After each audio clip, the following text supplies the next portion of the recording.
Ladies and gentlemen, for those of you on YouTube, welcome back. You have missed hours. I've jotted down our estimated hours. It's not a small number. Hours of off-camera work. Many negatives. Many negatives. How many negatives?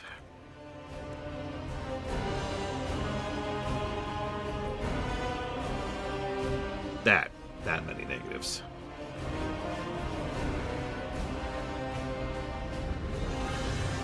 We're finally going to finish off the order halls, for the most part.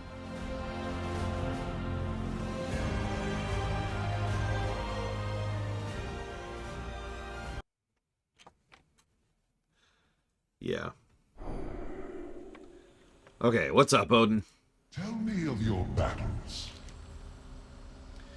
It is time. Go to Arjuna. Use the captured gateway that you did all those padding quests to access to go to Niskara. One thing I find amusing about this, by the way, if I can just jump in here really quick. I'm so sorry, Blade Jamal. Secretly, I'm not sorry at all. You remember Niskara, right? That's the zone we go into and out of like 5 separate times for at least 3 separate order halls. It's the revolving door planet, right? Everyone can just go there all willy-nilly. But for some reason, the warrior has to have an entire quest arc. It's basically everything from the Battle of Ulduar to here. Whoops. Just to get there. Just to access it. Death cannot... And on the one hand, that's interesting because it means this is probably the only one that makes sense. It probably should be hard to reach into the Twisting Nether and go and pinpoint a specific Legion world. Or what used to be a Legion world. What used to be a world, sorry. Better way to phrase that. And then go there. But it feels worse because it's the warrior one is the outlier. Yeah, the warrior's the only one who has trouble getting there. Everyone else is just like, oh, we need to go to Niskara. No problem. Bam! And then we just go there.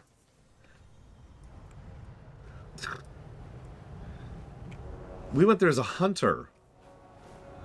Remember? To get Illyria's bow?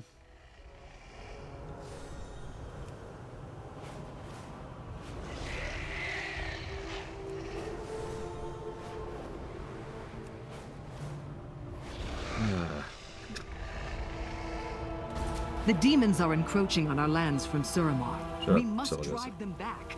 So, here's our army of all of our gathered characters for the Warrior Order Hall. Stormforged Valajar, Valajar Shield Maiden, Stormforged Valajar, Stormforged Valajar, Stormforged Valajar, Valajar Shield Maiden, Valajar Shield Maiden, Valajar Shield Maiden, Stormforged... Okay, I'm done making fun. Warrior's dumb! Alright, we're done. Moving on. Our enemies are closer than we think. God. Right, let's do this. The Burning Legion shall regret ever laying their sights on my domain. My armies are at your command. Lead them into glory. What? I swear I time walked. Yeah, he's... Therefore, Lord, strike from above! I swear I time walked. Okay, I did. I'm just hitting really hard. Okay, I can accept hitting really hard as long as I'm not one-shotting with everything.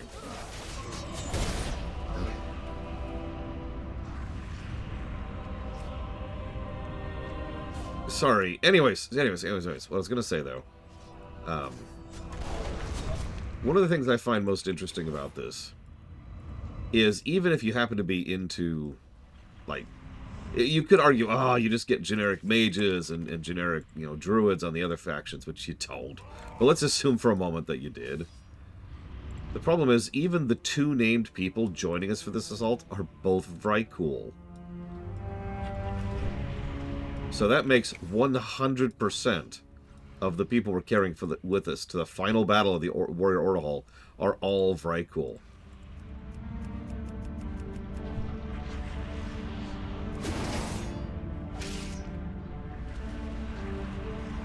Yeah, it's just Vrykul all the way down.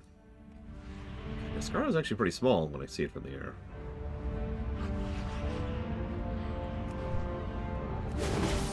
Good fortune, Blade Taval. Drive safe. Why does them bring a Vrykul an issue? Okay, so I want you to imagine, just put this into perspective. Imagine if 100% of the characters that you interact with on, say, the Mage Order Hall are all humans.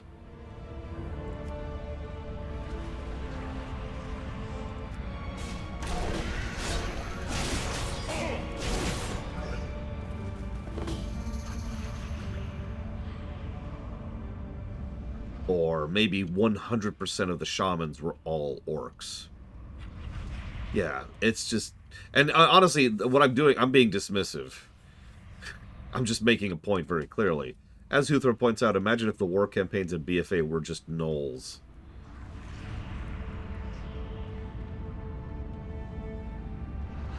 Oh, hey, it's Felhodir. I kind of wish we kept Felhodir. He's kind of cool looking. Feldir, maybe?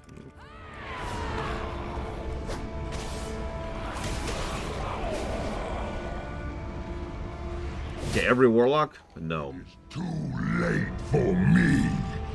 I can only feel hate. The best part is Hodir already has a giant opening cavernous skull in his belt. Really, look at his model when we fix him. Destroy my newest pet. Down with you. You will all serve the Legion. So they just made it green tinted and now he looks evil. But he always had the skull. I failed you, Sucker. Good morning, Pokemon. He's also very low res because he's a Wrath model. Energy. It is gone. Are you sure? The Legion will pay for this. You've succeeded. I've opened up a portal for you to return. Hurry. I can only maintain it for so long. What dungeon? Hey, Palmer. I guess which might be a better word. Whoa, that was a weird place to pop out in.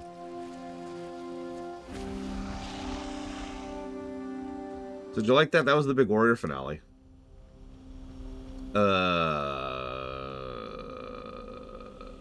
So this would happen before the raid. I don't know about its status to the dungeon. I'm not even sure it matters relative to the dungeon. We are currently on VOD 118. It's over there, sorry. Not over here. Over here. 118 of the series so far, Fox Nugs.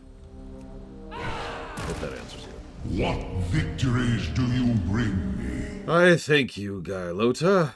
Without your help, one of Azeroth's mightiest guardians would have fallen into the hands of the Legion. Remember, life is nothing without... Let it be known.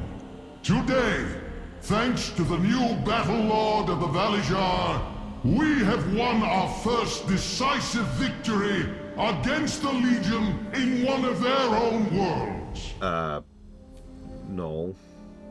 Victory to the Valijar! Victory to the Battle Lord! Oh yeah, Hodir's just fine, by the way.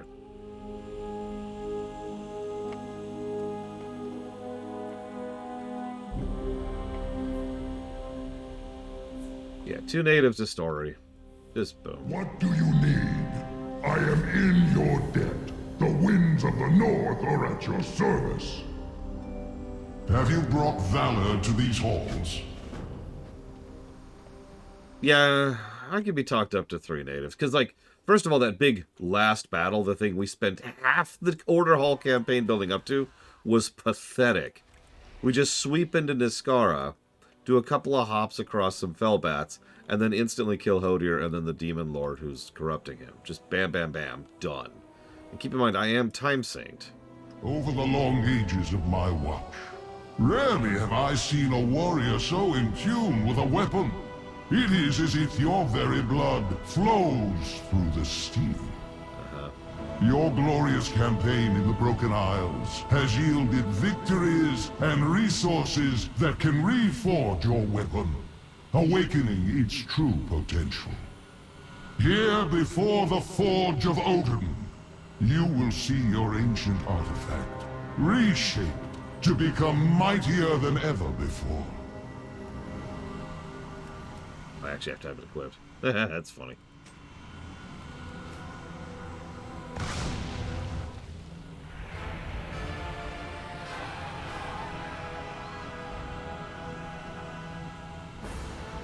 It's not controversial, but it's kind of like saying you don't like ice cream, Arsky. There's sort of a built-in expectation that you have to explain yourself. My war bringer. May you continue to bring honor and glory to the Valajar.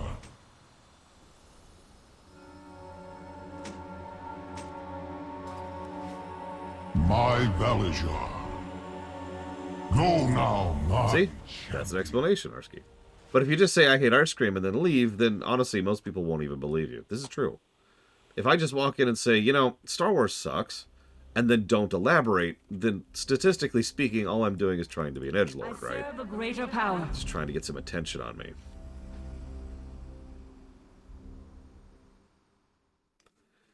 Now, if I walk in and I say, I don't care for Star Wars because ... and such, and we actually have a discussion about it, then sure.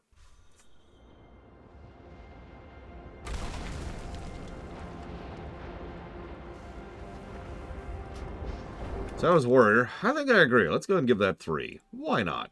I like giving Legion negatives.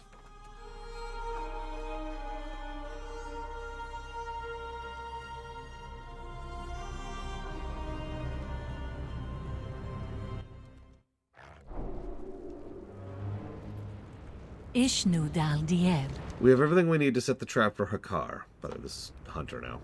Archmage Khadgar will summon a portal to the Violet Hold. Once inside, he'll begin to channel his essence into the arcane vessel at your command. Our allies will be armed with the weapons you brought them, ready to fight when Hakar takes the bait. Thank you for your service. There remains much to be done.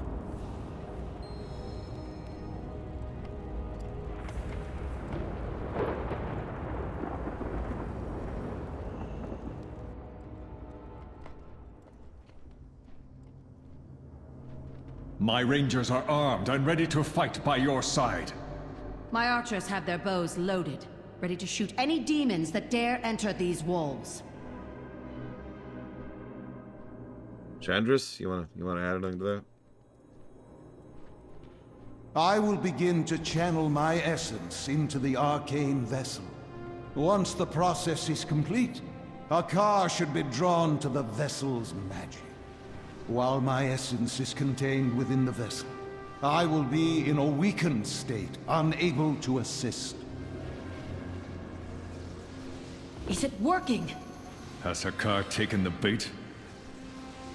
Send up a flare and we shall see. Yep, and I definitely have that on my bar.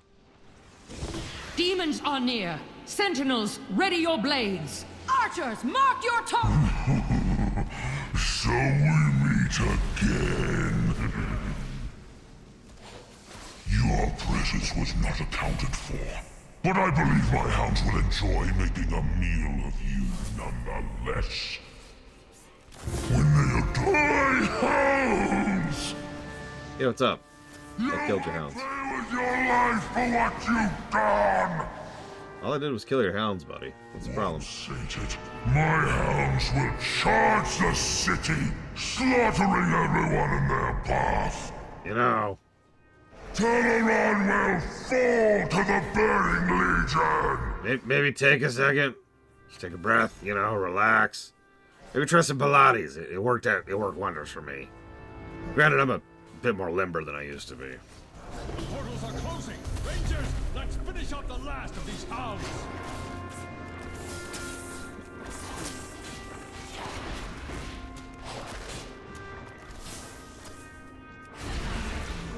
What's really funny is I'm not sure which Hakar came first, because Hakar the Houndmaster goes back way back, lore-wise. But then again, Hakar the Blood Loa also showed up in Vanilla, before they even had the term Loa, if I'm not mistaken. You have done what the Kiran Tor could not do for ourselves. The Houndmaster's death will deliver a crushing blow to the Burning Legion's forces. Let us leave this place, and celebrate our victory among friends.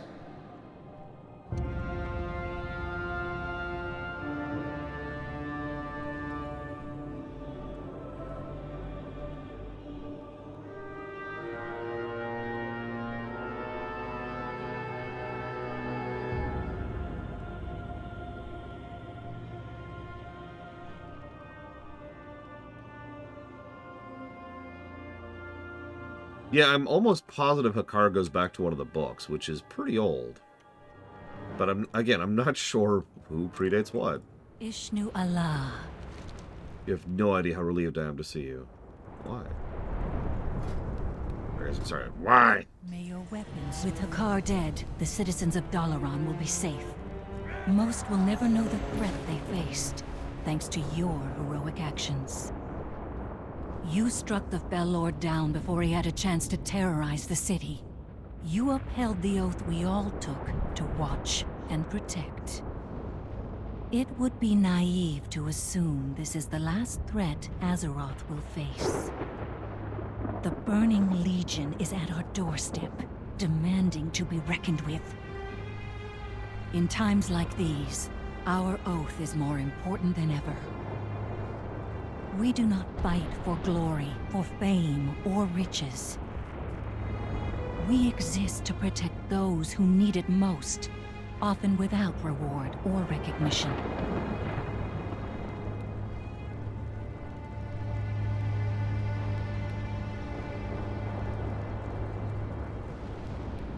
We are the Watchers in the Wild.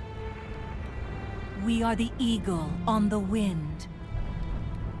We walk the lonely road. For ours is the unseen path.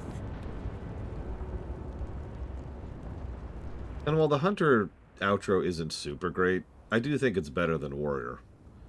Which, you know, isn't saying much. Admittedly.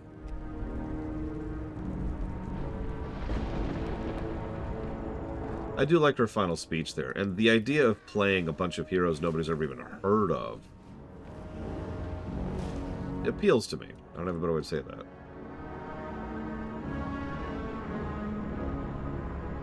The hour of battle is at. Although you have walked the lonely road for but a short while, your bond with the ancient weapon you wield grows ever stronger. Through the victories you've achieved and the resources you've gathered, we now have the means to unlock the artifact's full potential. Step before the altar of the Eternal Hunt. Let it infuse your weapon with power and make it mightier than ever before. Right, because I definitely have Titan Strike equipped. There we go.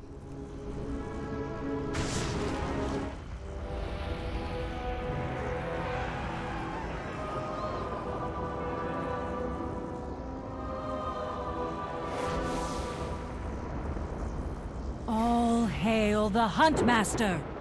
May your aim never falter, and your weapon strike true. Ande Thorasa Thil. And that was Hunter. Yeah, Hunter is one of the worst ones. You'll notice I specifically did Hunter and Warrior first. Hunter's better than Warrior, but again, not saying much.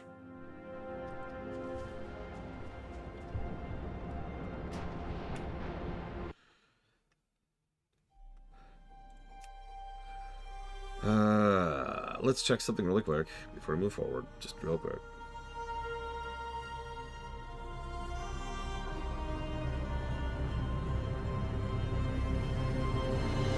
Good morning, Ross. You know what we could do instead of that, Huthor? Why don't we give him a generic Fell Lord model? How's that sound? It'd be cheaper.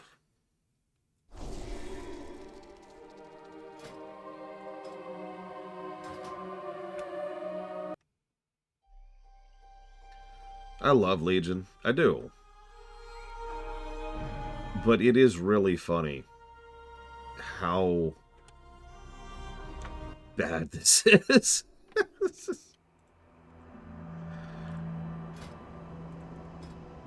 Okay, half an hour on both of them. Alright, next.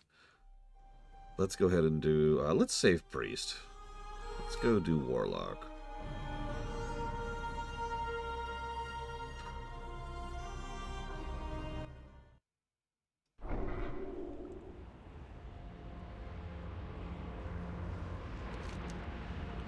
It would be best to conduct our summoning on the outskirts of the Dreadscar Rift.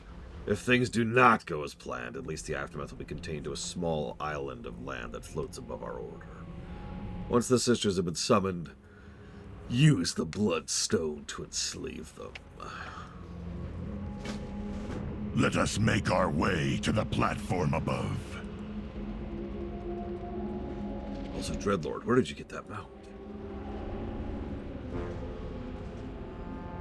It's... So far, that's about where it's scoring Planterfall, which is weird. Oh yeah, by the way, so yesterday I made the comment that we weren't doing a certain quest, and I mentioned it was specifically because of the Centenax, among other things. Several people then like, wait, Laura, you're dumb and worthless and stupid and dumb! Because there's no Centenax involved, so I decided to look into it. So, there's... The Order Hall quests are actually broken up into 3 chapters, okay? The first is the stuff we've been doing over the last couple of days. You know, the stuff that's the 100 to 110 stuff back in the day. Then there's the stuff which we will be doing, which starts when you get to the Broken Shore, and it involves getting another, follower. It's a little contained story. But then there's the 3rd chapter. We're not doing the 3rd chapter. Allow me to explain the quests that are required to get to the 3rd chapter, to start it, okay? So first you have to do the entire 1st chapter and the entire 2nd chapter. Not a huge ask, we'll be doing that anyways. Then you have to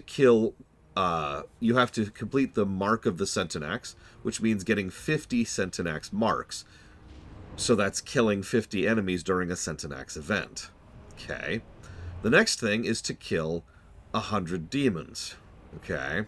The next is to kill a rare elite demon. Okay. The next one is to kill 100 demons on the Broken Shore. Okay. Then you do a Legion Assault on the Broken Isles.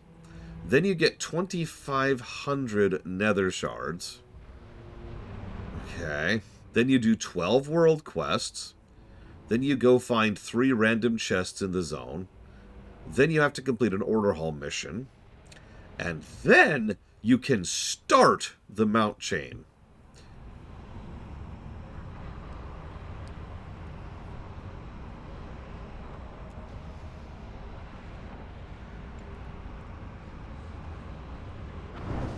I did all that, by the way, because I have all the mounts.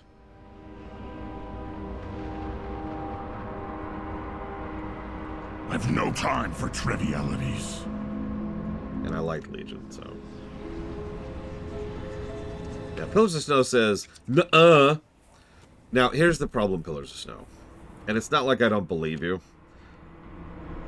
But, everything... I actually did my research on this. Everything I've seen indicates that everything I said is true, even up to as recently as the most recent patch, just a few months ago. So, it is quite literally your word against the research I've already looked into, as in everybody else's word. I'm not saying you're wrong. I'm just saying you've put me into an interesting position where I have no idea which one of you is telling the truth. Now, there's an asterisk here, because I thought about this. It is entirely possible that you only have to do that once now. You didn't used to. You have to do that for every character. I should know. I did. It's one of the reasons I have nightmares about the Centenax to this very day. I never actually got rid of my Centenax beacons, because they summon mobs which you can then kill. So, I kind of decided to never do that again. It is possible that because I have that achievement, that's the only thing it checks for now. And that would be a War Within change. Thank you, Narset. Always appreciate. Now, if that is true, what that means is you have to do all that boring garbage padding nonsense once, which would still be several negatives, but would be less negatives than having to do it 13 times. Persona 3R, Heaven's Vault, and Dungeon Siege 2. Are we council members and allies? It is time to begin the summoning.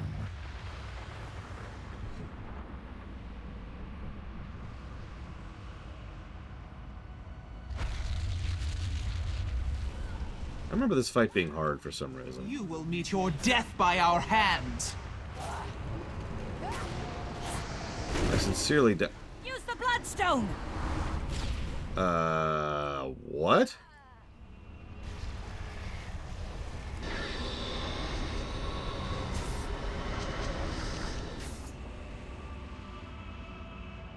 You've done it! The sisters are yours to control. Sacrolash and Alethis will prove to be powerful tools for our order. Let us meet back at the Council's circle. There is much to discuss. Oh yeah, I found out something, Ross, which you may or may not find amusing. I'm used to Trader Joe's because if you remember, I was born and raised in California.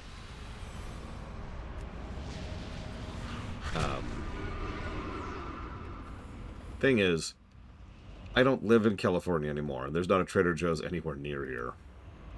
What? I made myself sad. The Fellfire beckons. With the Demon Sisters under your control, we've managed to weaken Mephistroth's army and gain powerful allies for the Council. Our work is not done, however. Dreadscar Rift remains a large target as long as the Burning Legion remains. We should protect our new home. We must rebuild the Council. Question. How do you do imports? What do you mean? You can't make food here. Or water. So how do you do imports?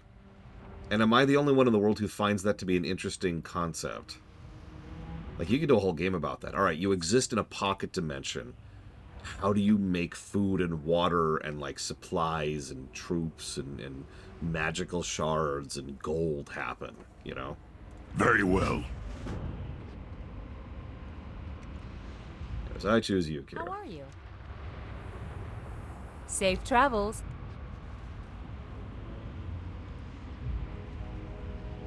What is it?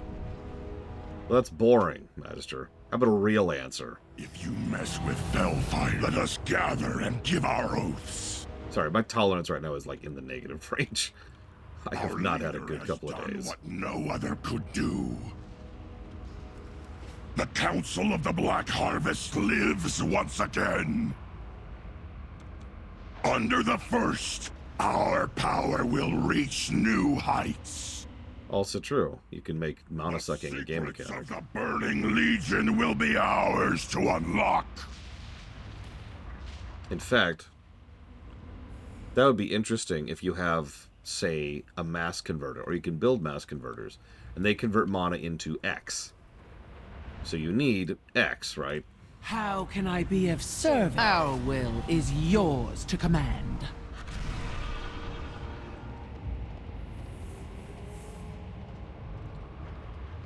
Yeah, the one we just did is a little bit better on the gameplay axis, I swear. But hang on, I need to check something. Because I should not have been one-shotting those two fights. That was a rough fight back in the day. Say that the scaling is wonky. Try to be shocked. They did just do a patch today. Or I screwed up when I went to make sure everyone was time walking.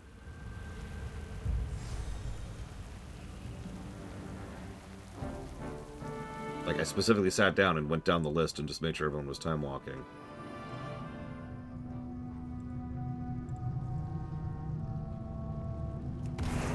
It's possible I missed someone. I've been very tired lately. It's about time to hang up my streamer rags at this point. But I apparently don't know anything.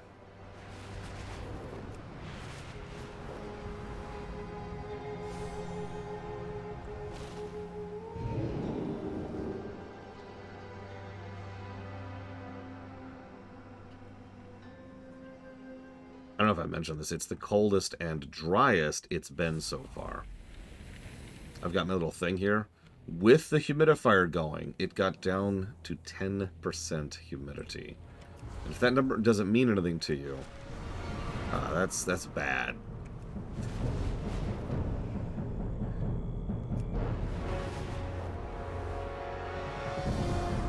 I don't know what it is right now, but last night it got down to... I always have time for you. Nope, I am in Legion. Okay, it's just broken. It's just broken. I don't even care. I don't even care. I don't even care. It was like 14 degrees last night. Which, again, wouldn't be the end of the world if not for the dry problem.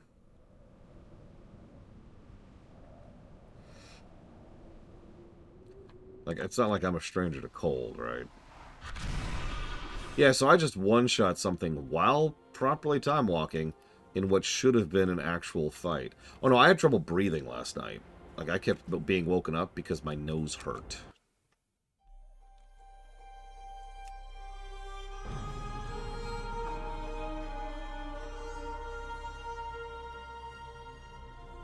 Go ahead, make fun. It is a world of wonder. I fear Cathronatir is behind the attack on Meryl. Duh. I suspect Archmage Vargoth's involvement is no coincidence. While it greatly pains me to join an Archmage of his caliber and worse, someone I once called friend, we cannot permit his betrayal to go unpunished. Oh yeah, you missed us recruiting Millhouse. Oh, and also, healing people with mana food.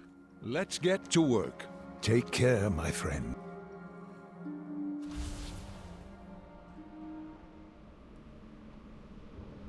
I remember this being pretty lackluster, too.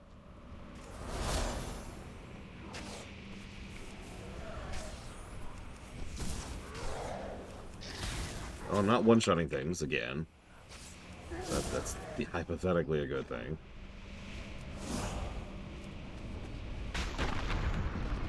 Yeah, part of the problem I was having is I had to basically put my head under the covers to maintain a level of humidity and also...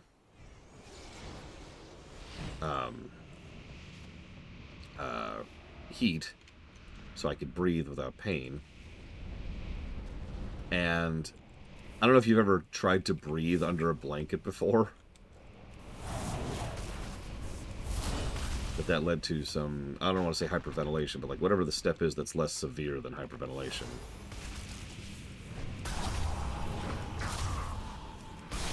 It's really weird not killing blue dragons whenever I see them. Good morning, Spartan. I believe so, yes. We'll just know.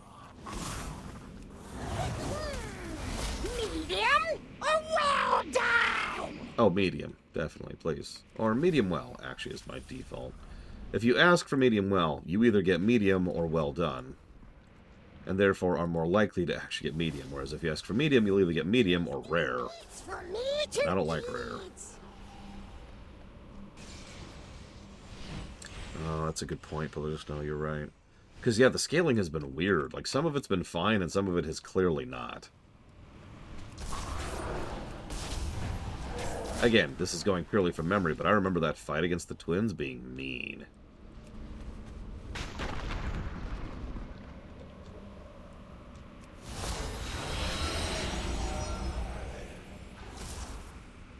These are level 45.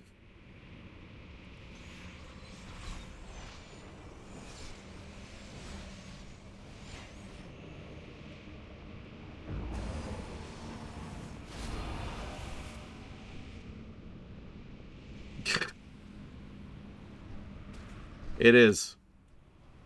It is. That explains everything. I was looking forward to giving some gameplay pauses, because these are some interesting and fun scenarios. Yeah, they should be 67, 68, or 69, depending on the real... Because that's how mobs do. They're like, your level +1, or your level +2.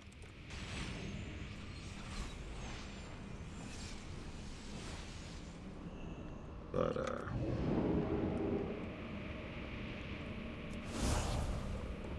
I don't have the music muted. There's just no music out here.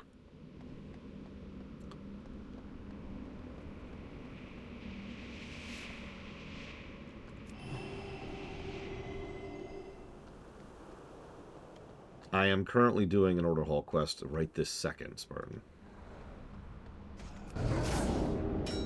I was gonna say, we are in the middle of Legion time walking, and it was so broken that it's hard to even properly describe how broken it was. But you'll notice we're in a scenario. There's really, like, no explanation. maybe excuse is a better word for a scenario to not be scaling properly.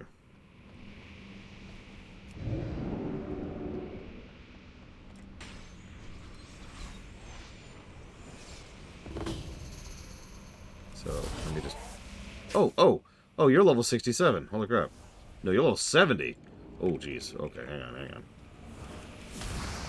Oh, my God. I'm dead. Yeah, I'm just dead. What?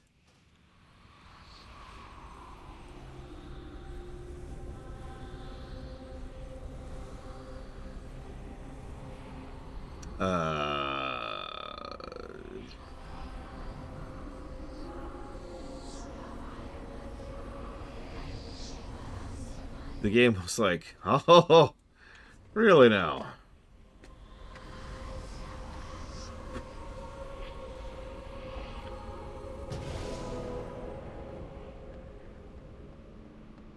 Are they all like that? Yeah, that is a level 67 elite. I am physically incapable of soloing a level 67 elite as a mage.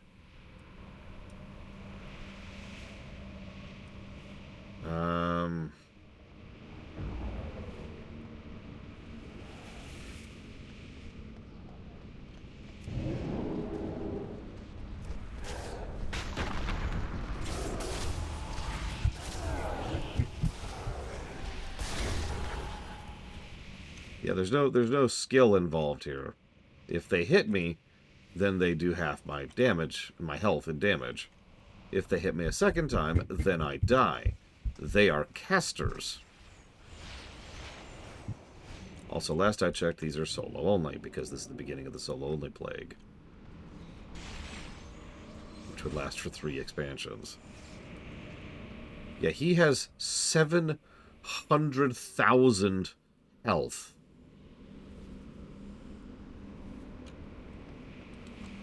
Now, she has 200,000. So, hang on. Let's make an honest attempt. Let me think about this for a second.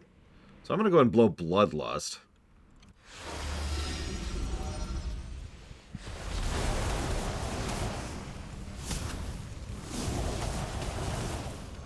Okay. And that was me burning every cooldown I had, and I annihilated her. Okay, so yeah, those were easy, relatively speaking. Problem is, I just blew every cooldown I had.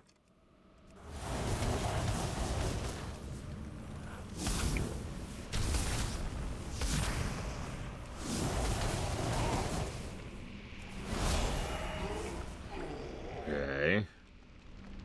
Now I've just got Mr. I have triple the health of everyone else there. Okay, I'm gonna wait 49 seconds. I won't have Bloodlust back, but I'll have everything else back. We'll see how this works out.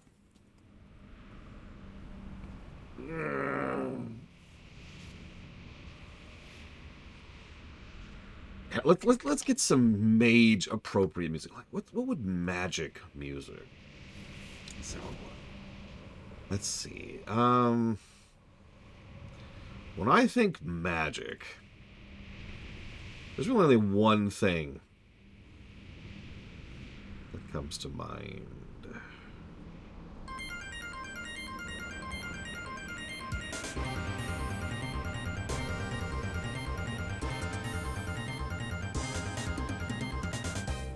Look, John Williams is amazing, and I'll hear nothing else, Spartan. I'm sorry. The only good thing to come out of those movies. Okay. Oh my god!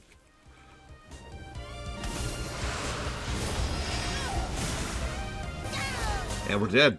You have my thanks. I've been hanging there for an eternity. Got him to 45% before he annihilated my face. Okay.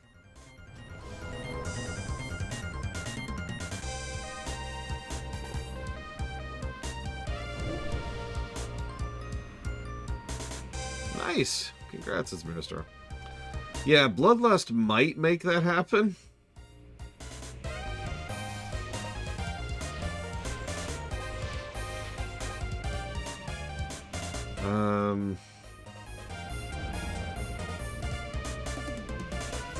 We do have, we also have mirror images.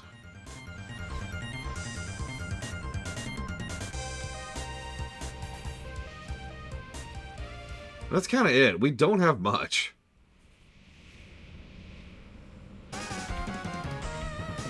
Like, Ice Block isn't going to help.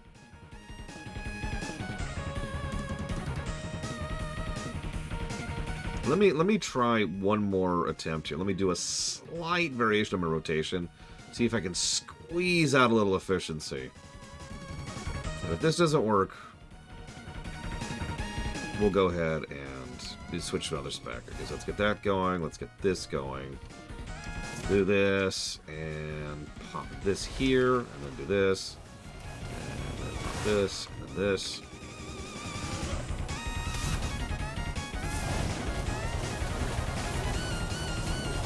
This is why I like Arcane. No!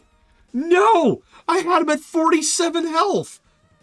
Not 47%, 47! How did he live through that?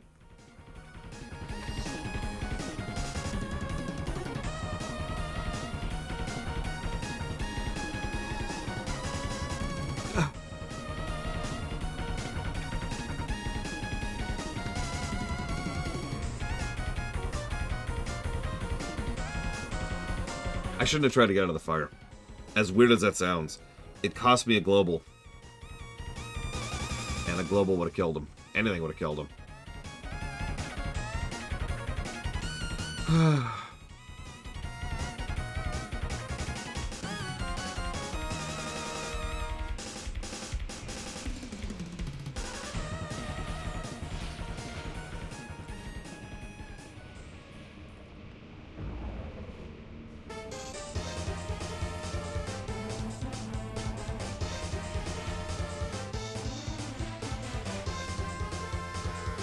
I love how Vargoth keeps getting moved around. What can I do for you? Be careful. I keep rescuing and then failing to rescue him.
Okay, so hypothetically...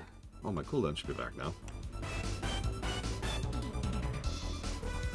What's he say? Oh, it's simple. He says, I am forever indebted to you, Arcane Wake. For the Alliance. Sorry, my youngest niece wanted me to set up Mario Kart for her.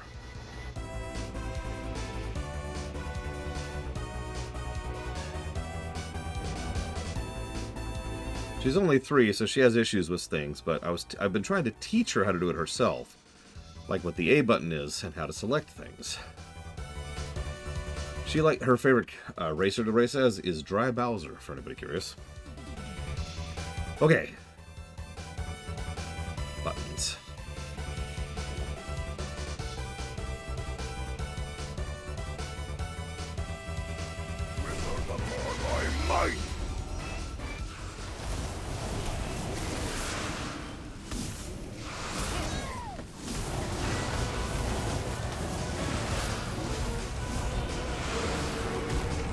Oh my god! Huh? What? You have my thanks. I've been hanging there for an eternity. What?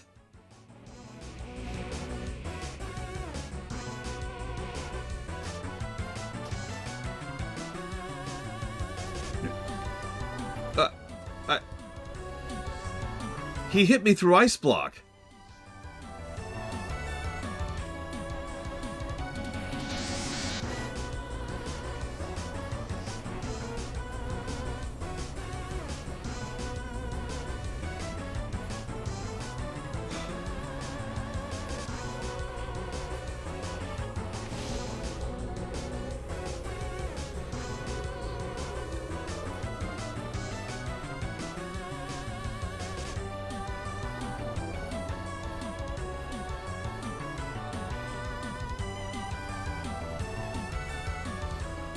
No, I don't have that talent, Spartan.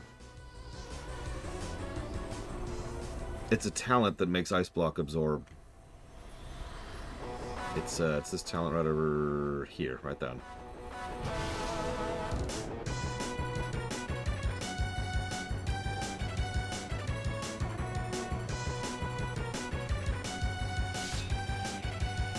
In the interest of honesty, there is another possibility.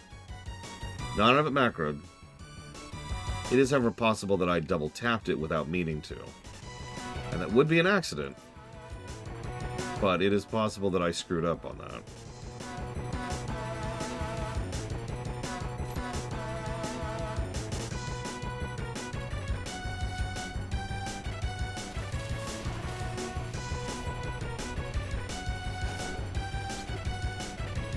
There's the portal. Oh, there it is.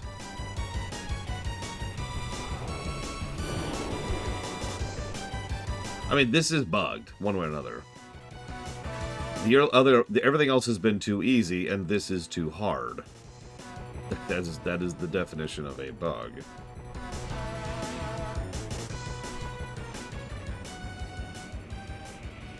I can literally prove it's not part of the ability by default. Encases you in a block of ice, protecting you from all attacks and damage for 10 seconds. But, during that time, you cannot attack, move, or cast spells. Oh, you mean the macro. Got it. Well, again, that would be just me fat fingering if that's true.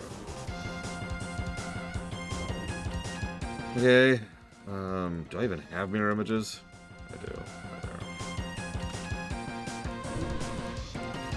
Yeah, this is single player. Sure. Why not?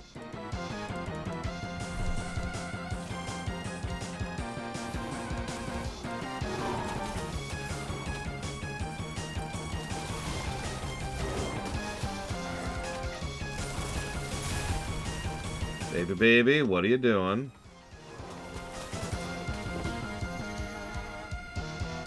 That...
Anyways.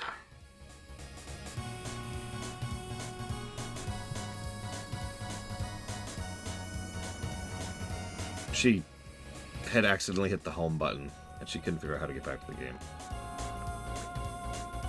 Light be with you. You have betrayed us! I would never willingly betray the cause. Yeah, I know, you've been mind-controlled by a dreadlord. I'm not an idiot. We should head to ground level. Let me know when you are ready, and I will teleport us. I'm just gonna stay as Frost. Cathranatir's in the Nexus building. It appears to be heavily guarded. Perhaps we should use an invisibility spell and walk right in. But there's damaged stuff on the ground everywhere. Invisibility will not last long. Let's go!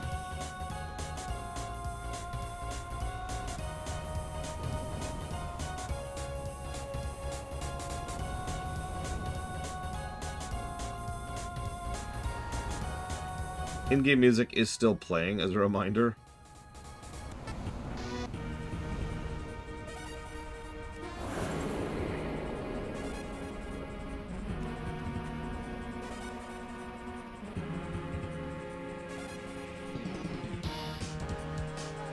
That's dark. Like, really, really dark. What the hell? I don't even know where I'm going at this point. Ah! Okay.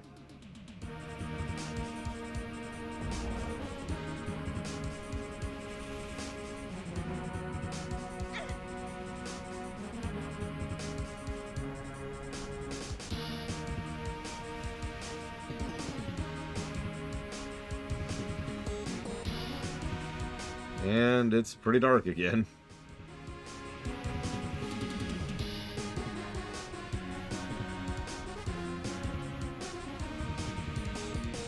Yeah, Vargoth, he's not batting a... We made it. Cathranatir is inside, just ahead. No kidding, Huthor. Jesus. Worthy of note, we have not had... Like, we've had a few bugs here and there. But really, this is the first time we've had what I would consider to be substantial bugs. Not counting that one time scaling was broken across the board, which they then fixed. Like inside of a month. There's the Nightborn Soulstone. He's using it against an image of Meryl. Did you really think you could defeat me, little mage? Yes. I am invincible! Oh, sorry. I guess I'll just stop trying then. Okay, he has 1.5 million health. Together we can defeat Cathranatir. Yeah, Together we can defeat Cathranatir. Use the Nightborn Soulstone while we hold him off. I can do that.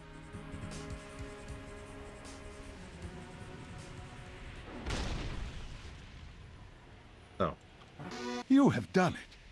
Cathranatir is safely imprisoned within the Nightborn Soulstone. Well done, my mortal friend. We should bring that back to the Hall of the Guardian for safekeeping. I would not have thought it possible had I not witnessed it myself. Bravo. Thanks to you, a great weight has been lifted. Let us return to the Hall of the Guardian. Really, Huthor? Yeah, okay, so bug negative for Mage Quest specifically.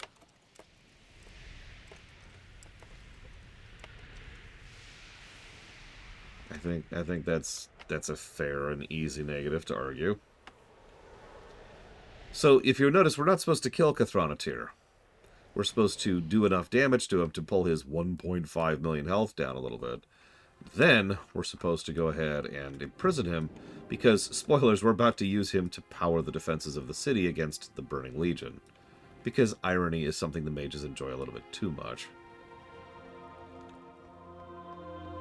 It is sobering to think how easily Cathranatir subverted my will. Thanks to your hard work, I am free, and he is not. When you defeated Cathranatir, I felt a great weight leave my mind. I have not been this well in an eternity. The Nightborn Soulstone has rendered Cathranatir completely powerless. You have my utmost gratitude. I think our luck is changing for the better, old friend.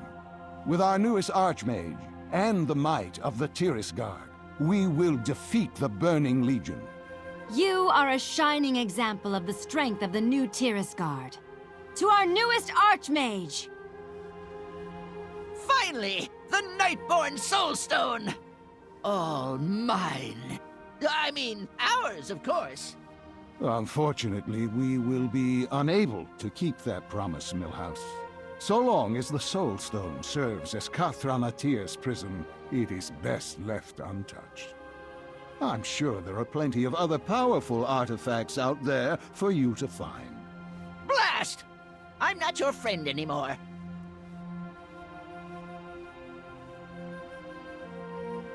I was hoping to see you. You are always appreciated.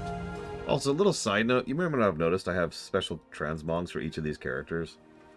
This is just what I'm actually wearing on this character. And I don't know when or how, but this just sort of turned into her appearance. I don't know, it fits. I feel my experience is relevant here. Dark times always end. Come, meet me by the Forge of the Guardian. Your choice to seek out that artifact you wield has borne fruit. I'm not sure I've ever seen so close a bond between mage and weapon. The victories you've achieved for the Tiris Guard, along with the resources you've gained, shall allow us to unlock the artifact's full potential. Raise your weapon before the Forge of the Guardian. Let it infuse your weapon with might. May your weapon serve you well on the path to victory. No, I like that. I probably wouldn't use the helmet, but I say that about a lot of sets.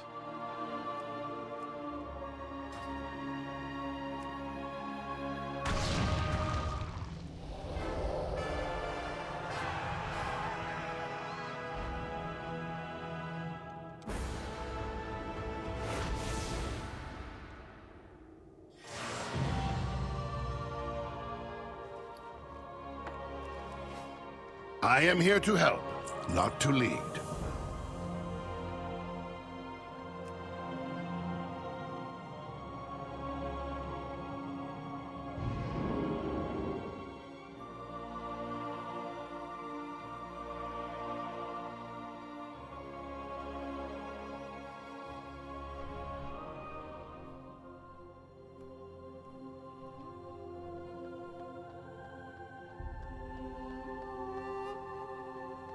That is a good question, J. Palmer. Of the ones we've covered so far, yes, J. Palmer, but that's really not saying much. Although, actually, no, I think I like Warlock better. When the fight's actually working, which of course it isn't.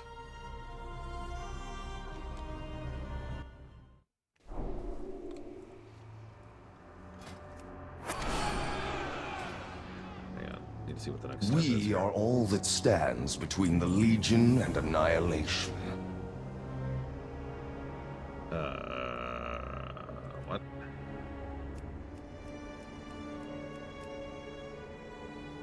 Azeroth must not fall.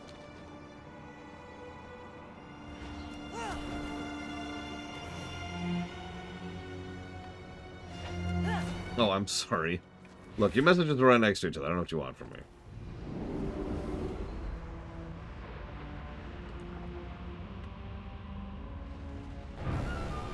Anyway, so what Tichondrius and crew would have done is find another patsy, because, now what? Okay,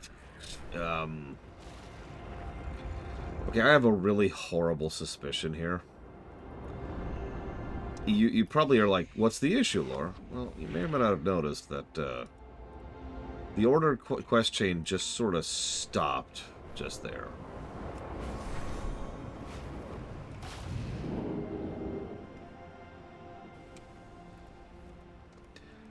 I have a feeling I'm level locked. Because I'm only level 25 on this character. And as we do actually know, you do have to be 45 to finish that chain. Obviously, thought I'd get a little bit further before we got there, but, you know.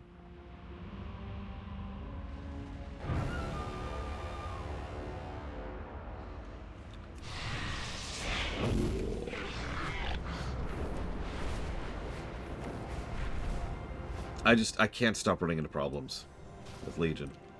Or hell, even just in the last few days, just everything has been going wrong. Everything has been going wrong. It's really quite strange. In which specific way, Spartan? Because if it's the same problem that we were just having yesterday, then yeah.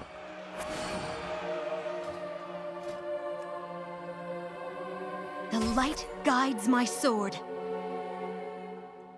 The hand of Argus stands with you.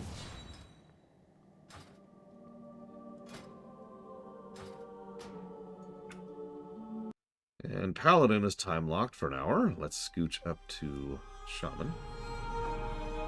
Yeah, that's the same bug. So if that's still happening, then that means they didn't fix it with the bounce they just did. What in God's name is broken for that to still be a bug? That also means we might run into that, because as I have already proven, that can happen regardless of being in an instance. Like, that can just happen. So anyways, here's the Elemental Lords. The last thing you saw, which I accidentally did off camera, was the Fireland stuff. It was actually quite cool. And we took down Ryaloth's son in order to install Smolderon as the new Fire Lord. And gave him this this spear. It's the one he's wielding right there. Ember Scar, I think it's called something. Here, let me double check the raids of Dragonflight. Ember Scar. That's it. I actually really love this. Legitimately. For those of you who don't know, he actually uses Ember Scar against us in the raid fight against him in Dragonflight. That's the weapon we got him back in Legion. So, whoops. I will do my best to guide. Shaman of the Earthen Ring, we gathered together to commemorate the newly forged alliance. Today, we are witness to the fulfillment of prophecy. The Farseer of the Earthen Ring has united the great elemental lords to save Azeroth. The Burning Legion will fall. The demons are no match for the fury of the elements. Earth and stone shall rise to shield our world from the demon onslaught.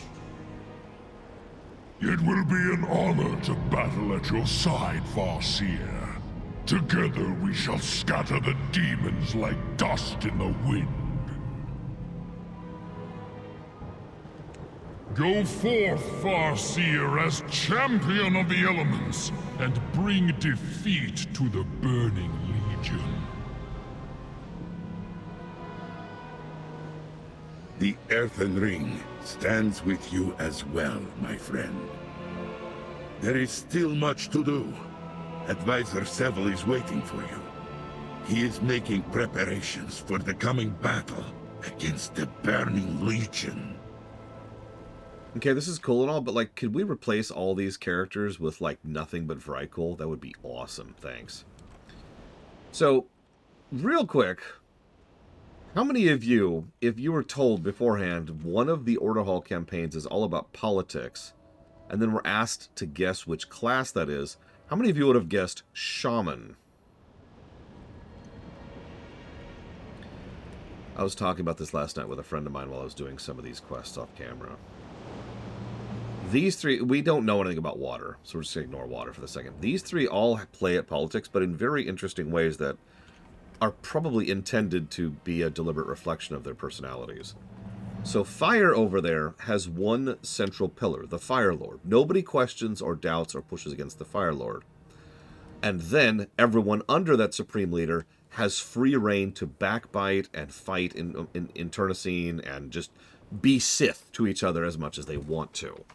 So that's the politics of the Firelands. If you remember, I mentioned all the way back in BRD, there's a boss in there whose entire shtick is that he was sick of that nonsense. So he got himself banished to BRD so he could have some peace and quiet. So that's how fire operates, right? Earth is, there's her, and then there's her facets. And that's all I really need to say, isn't it? Like, we talked about that when we were going through Deepholm. She's ultimately in charge, but also she listens to the facets of her personality, all of which reflect a part of her. Gemstones, yada, yada, yada, get it. So it's not quite a hive mind, but it's kind of leaning in that direction. Then you have air. Air is what we would consider more traditional human politics. You have to have people backing you, you have to have organization, and council, and voting, and you get it, right? One person does not fight another person. It's all about factions. It's all about organizing into groups, right? Which makes sense for air. And I just wanted to comment on that. That's it. It's just a cool little bit of world building and how the three elements approach politics differently. And then there's water. All right, so.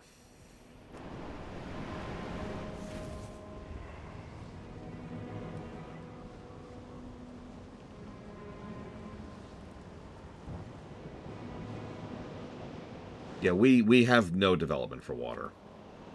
Blessings. That's the problem. Dionys, a They've never actually fleshed out water. Be kind to those less fortunate. And at this point, they may never.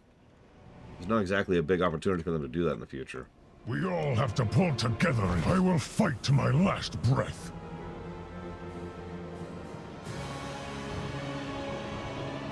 Come closer and speak.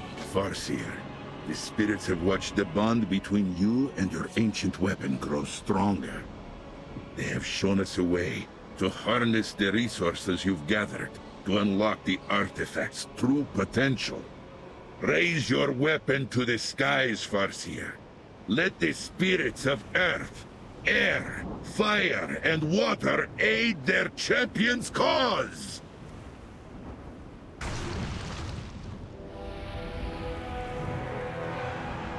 It's barely different. I think it actually isn't different because I think I was already using that appearance. And yeah, Huthor is correct. The majority of this lore... Blood of Azeroth flows through your weapon. May you wield it with wisdom against our foes. Thanks, Nimbobo.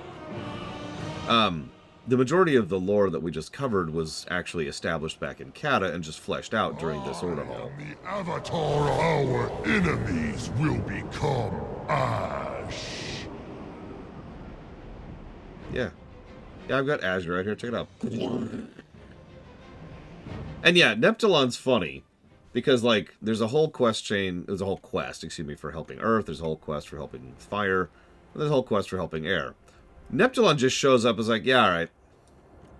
I got you back. Don't you want us to do a quest for you? No, I'm good. Oh. Okay. Praise the Water Lord.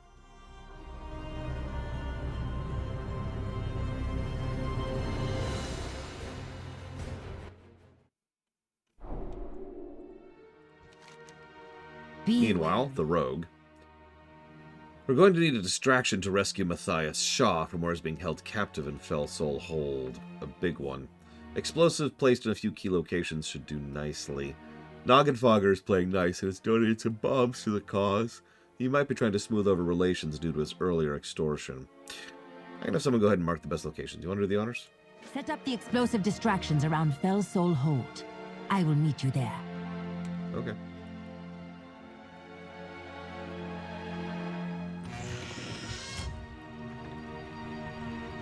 Someone speculated on this earlier. There are several instances where demons, that is to say specifically Nathrazim, keep the person they're impersonating alive for no reason. Or, more accurately, no reason that we know of. I don't think they've ever codified such a thing, but it is actually entirely possible that they can only take someone's appearance if they still have the person around to take their appearance from.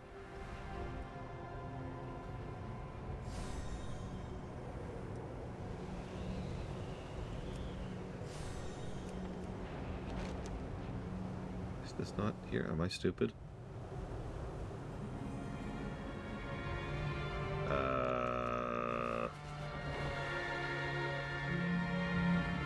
This is Felsoul Hold. The Legion landed right on our doorstep. And Ellison simply let them in. Disgusting. Strike at Felsoul Hold. Show the Legion that some of us. That's another possibility. Maybe they need to interrogate them or read their minds or, you know, whatever. So this quest is not showing up on the map, which is fascinating. Because it means I'm flying blind on where these bombs go. Oh. Yeah, who's the Lysra again? Don't worry about it, don't worry about it. Okay. There it is. I'm not here. I'm not here. You got me! Oh, man. You're so powerful.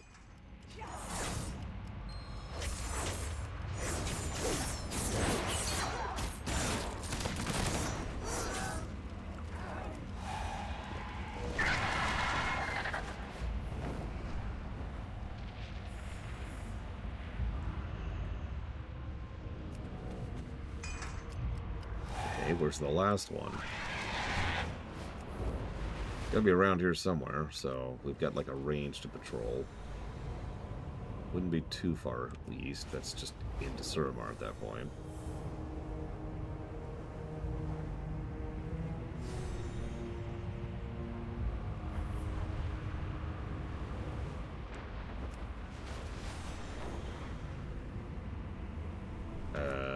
Up, maybe? No. Might be north. We tried north.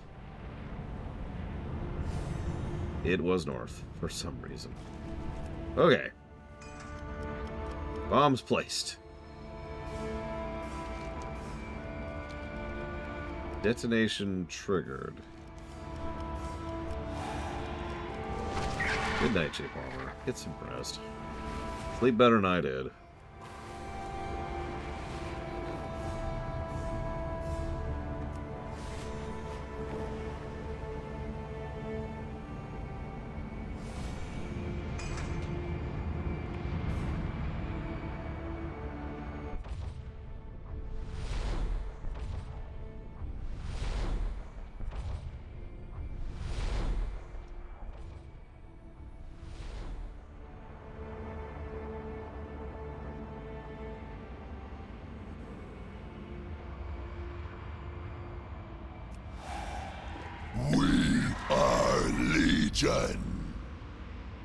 You cannot hide from me.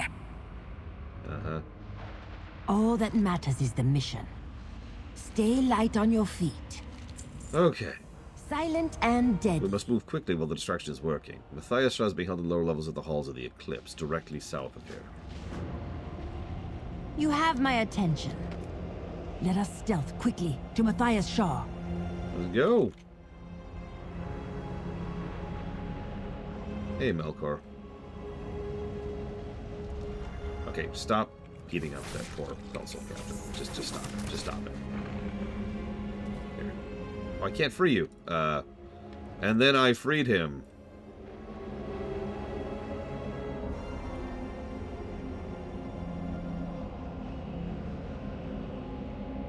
And also all of them.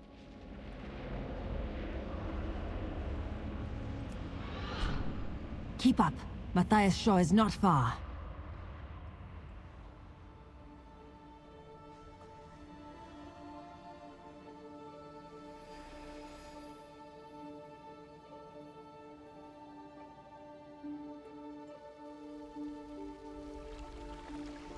The uncrowned to the rescue. I wouldn't expect anything less. Hi, Shaw. Keep your eyes keen. They're coming. I'll get working on unlocking these chains from the cage. You keep the Legion at bay. I mean, they never call him just Bond, Toothor. And I will get SI-7 here out of his cage. Sunwalker Chizo? I have no idea, Spartan. My eyes see all. Not anymore.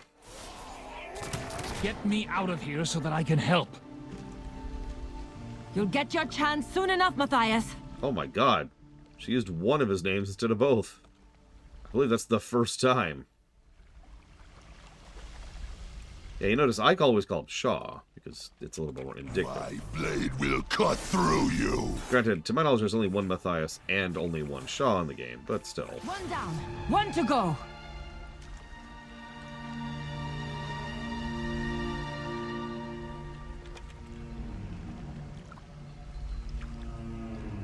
You guys gonna attack me?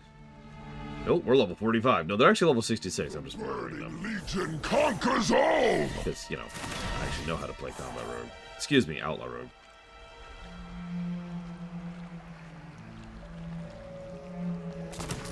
It's Shaw, there was just no.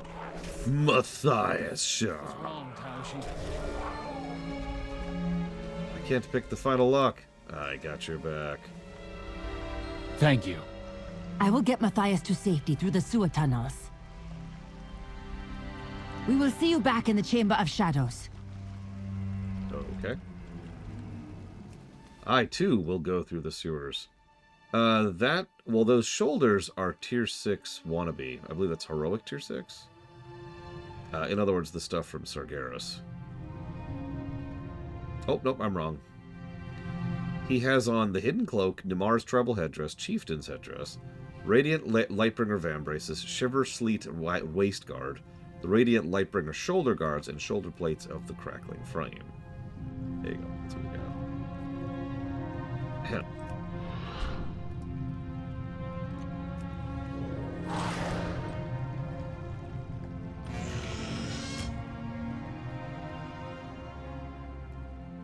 We fight in the shadows. You have my eternal gratitude. Let it never be said I have underestimated the reach and prowess of the Uncrowned. Easy part's done. Now it's time to do the impossible. The SI-7 is my cover. Like many dreadlords, Deathrock cannot help but gloat. He was careless, and I have heard many of his plans while held captive. With your leave, I'd like to underscore the gravity of the situation in Stormwind. The fate of Azeroth hangs in the balance, but for all that I have a simple plan. Get him. The situation in Stormwind is worse than we thought. We have a plan to reveal Deathrock for the imposter that he is. Master Shaw? First, allow me to express my gratitude that you risked your lives to rescue me. Talshi is correct. The situation is dire and degrading quickly. The Alliance is about to launch an attack on the Horde. Posing as me, Deathrock is whispering lies about the Horde in the ears of the new King of Stormwind. He must be stopped before it is too late. The plan is simple. Sneak into Stormwind, expose Deathrock, and then kill him. Tethys will get us to the harbor by sea. We'll have to stealth through to SI-7. We cannot fly in. Deathrock has snipers on the rooftops, and wanted posters up with all of our faces. Thank you, Master Shaw. That's the plan, Uncrowned. All in favor?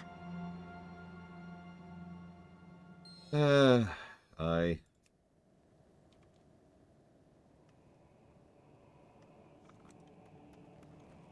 Let's get down to business. It's decided we either expose Deathrock or it's war between the Alliance and the Horde, and we lose the world to the Burning Legion. Be wary. We're off to Stormwind. Tethys will sneak in by water beneath the old barracks, under cover of darkness. The rest is up to you, Matthias, and myself. This is likely a one-way trip. Deathrock is most certainly expecting us. Let me know when you are ready. What's the situation? Silent and...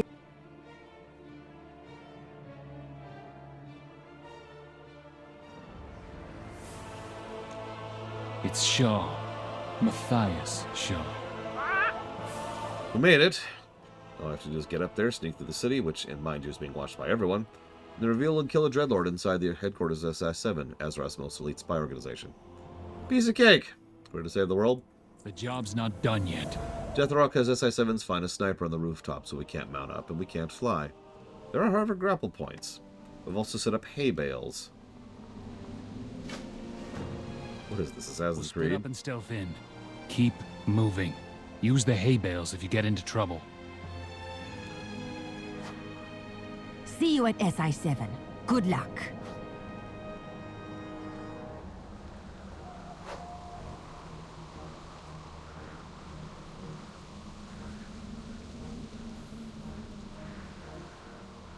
Damn it.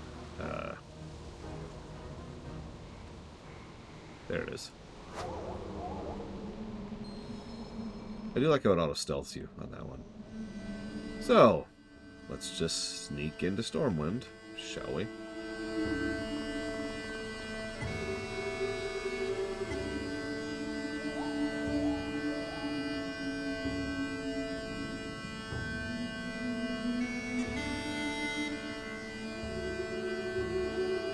This is more interesting to do on a horde, admittedly.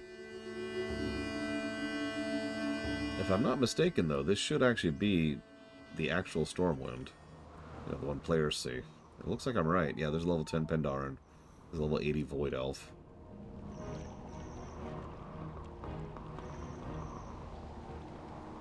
There's those lovely detectors.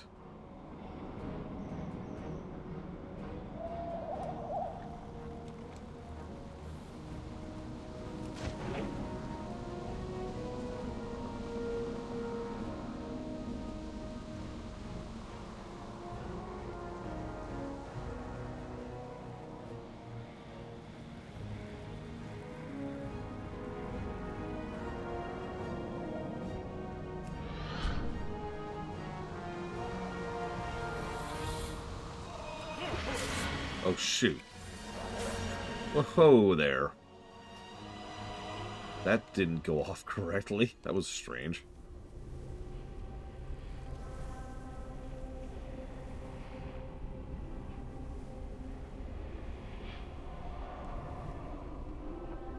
I could do worse, Melkor Blade. Save alcohol.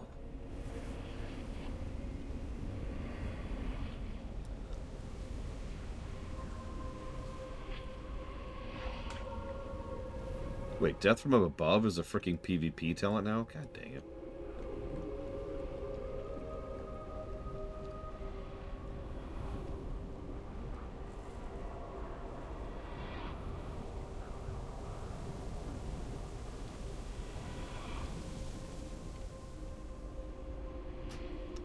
That is a Drakthir.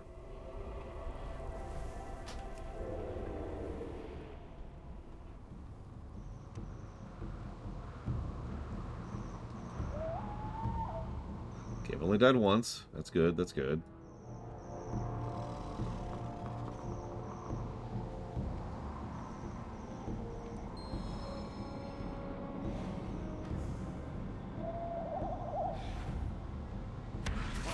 They're upstairs! Jasper fell. What's the meaning of this, Silverfur? I thought we're on the same side. Oh, we are. I'm the real Matthias Shaw! No, I am! Kill him! Well, only one of you is hostile.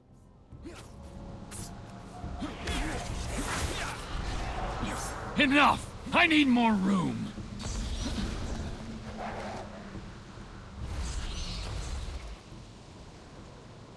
Oh, there he goes.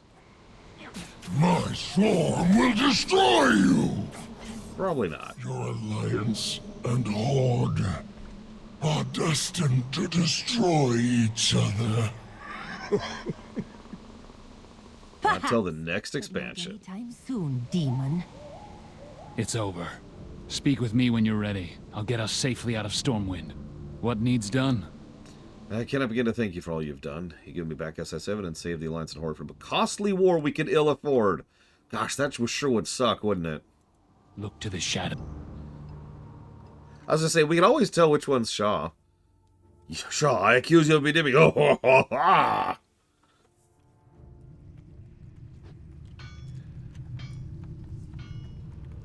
So for those of you who missed it, which is all of you, the big plot twist there, obviously Deathrock was impersonating Shaw, sure, but that's not really the plot twist, as weird as that sounds.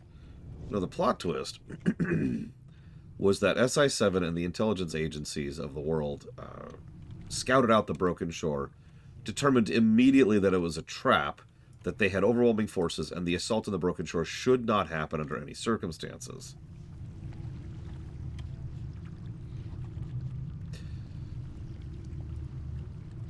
It's a small little tidbit, but it's a neat little puzzle piece that perfectly explains a lot of what happens in the other parts of the campaign and why the Broken Shore was such a devastating assault.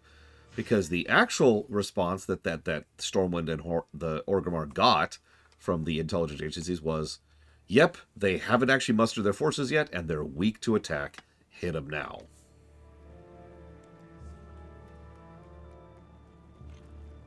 You have my attention. Deathrok is dead, and Matthias Shaw is restored to his role as leader of SI-7.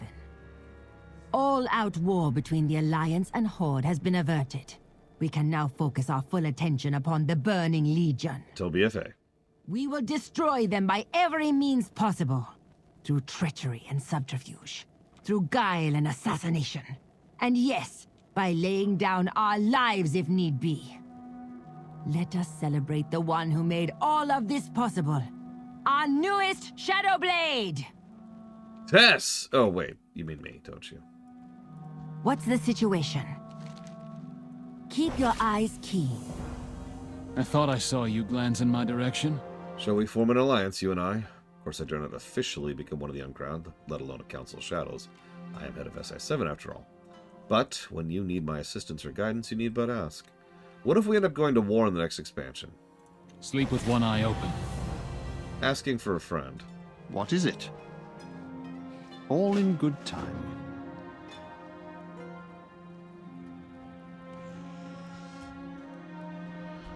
Yeah, I don't think the Shattered Hand has been a thing in lore since vanilla, really.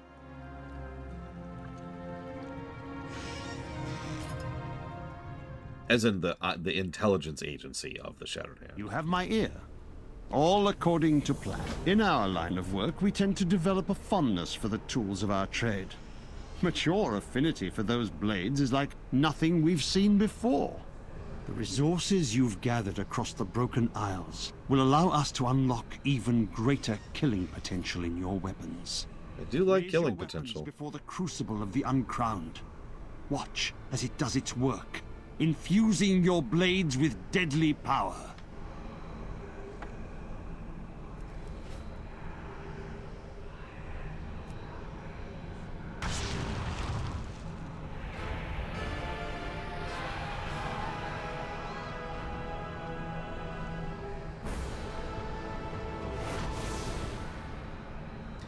The Uncrowned are still around, as of War Within. That's all I'll say about that. We operate where others cannot.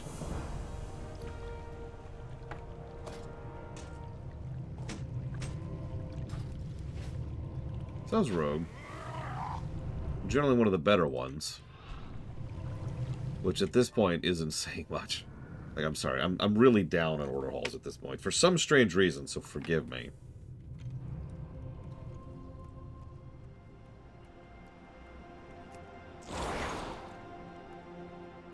See you around, Chemic Scout. Have a good day at work.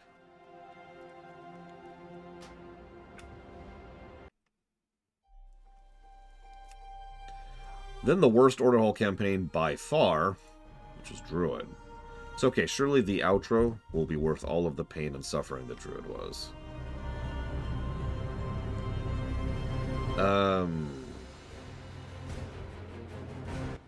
If we really stretch the definition to include the Death Knight starters on Huthor, that's the only exception I can think of.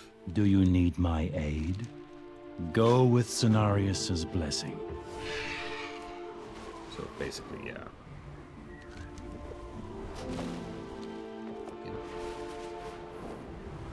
Oh yeah, there's also the Druid Flight Form quest.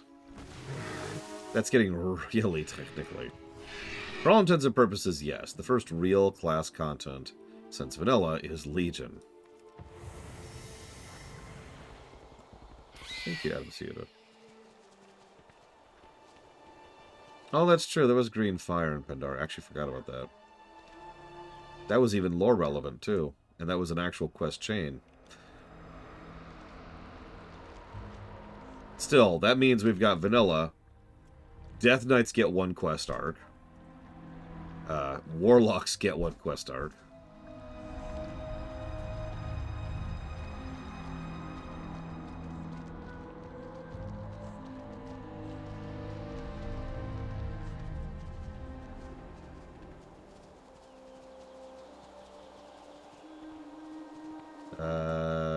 Is that Duskwood?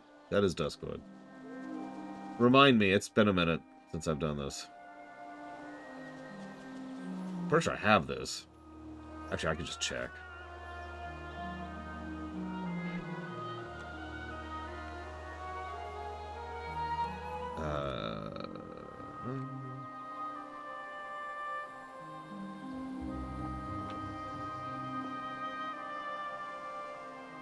Owl cat form. Okay, I already have that. We're good. We're good. Still, lol. Pretty sure I have that. How do I check? There's no way to check that, is there? Because, like... Yeah.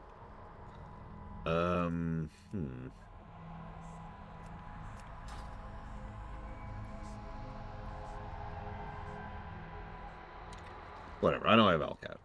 I got a lot of these back in the day.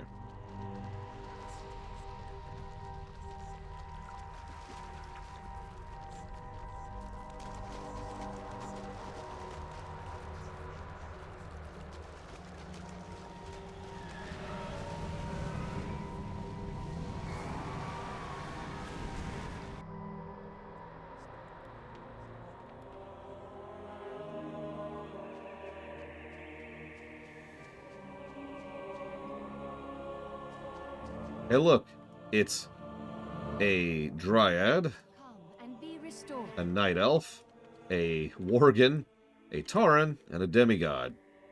As opposed to a Vrykul, a Vrykul, a Vrykul, a Vrykul, and a Vrykul. Sorry. Nature is restless.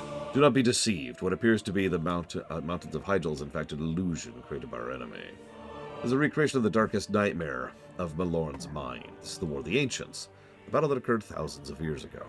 It was during the war that Azeroth was first threatened by the Burning Legion, and the war in which Malorn and the Wild Gods fell. Do not stray from the path ahead. May the winds guide. Never has our order faced such a difficult challenge. To succeed, we must rely on each other's strengths. However, we only have a few defenders, so you can take one spec with you. Should we take a tank or a healer? Farewell.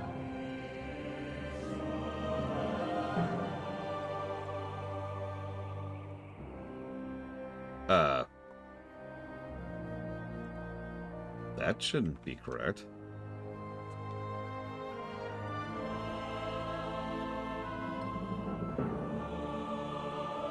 No, I typed that correctly. I think.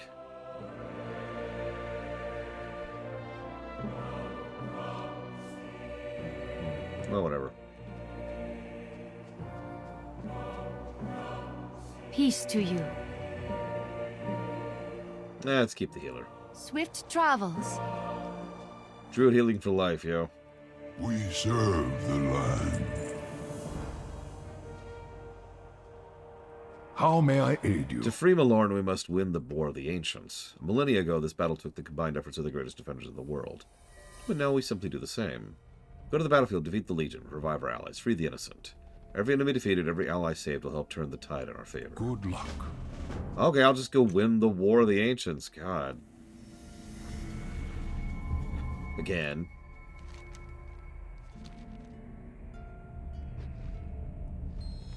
I'm kidding. That would be funny though, wouldn't it? How you doing, man?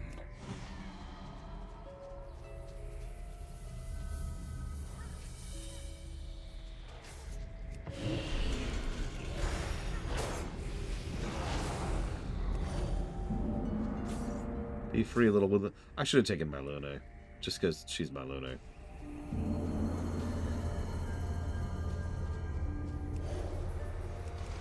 Hey, look, it's Ursoc and Ursol.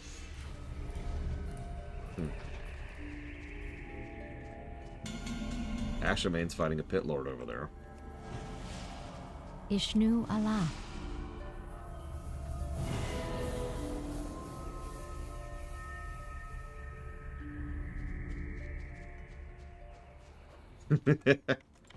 Look, I'm just saying.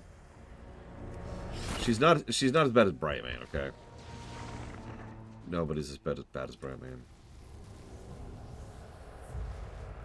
And for those of you who don't remember why,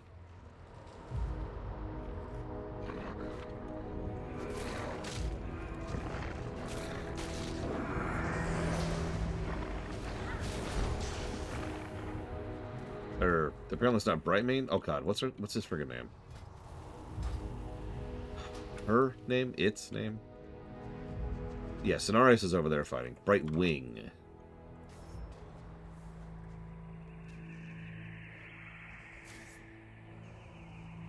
Be careful, friend. The bad people are near us. You did good job. I like it. Yes, yes! Well done! You sure are good at murder. You are in trouble. Healing fountain for you. You are dying.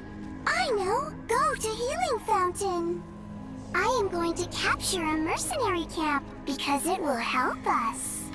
I shall come to help you now. I am on my way to help you, friend. I must fly away now. I will come back later. Need to go away from here very fast. Oh no! I am sad now. This bad thing. Do not like. This will hurt. Attacking will hurt you. Ruby. I do not like to do this. Ouchie time! I am attacking you now. I will hurt you now. This will only hurt until you die. God damn it! Sorry. The nightmare music is very appropriate there. Yeah, Brightwing is Brightwing.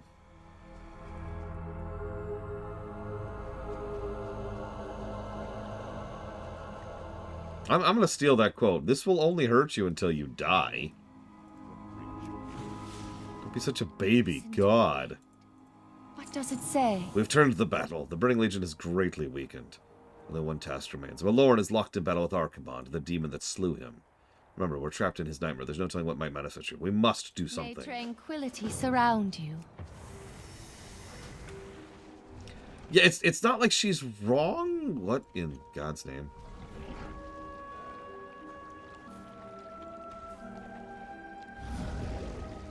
Okay, I know we're in the nightmare, but...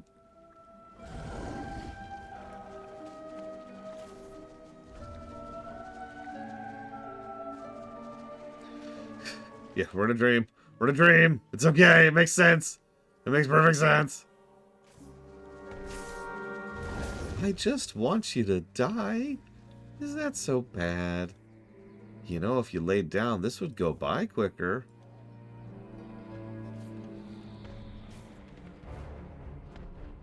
Okay, bad news. Archimond is level 45. You will not be allowed further. The very soul of Azeroth rises against destruction comes. Look, those Sorankar! So, all will come to ruin. Destruction comes. Look, those Sorankar! wow, he didn't get one shot. I'm actually kind of shocked.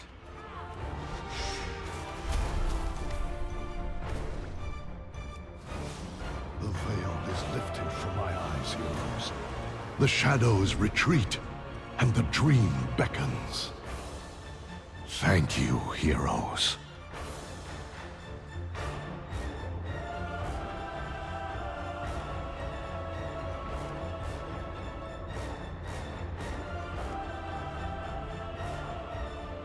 You're welcome. Can I get a ride? I don't know.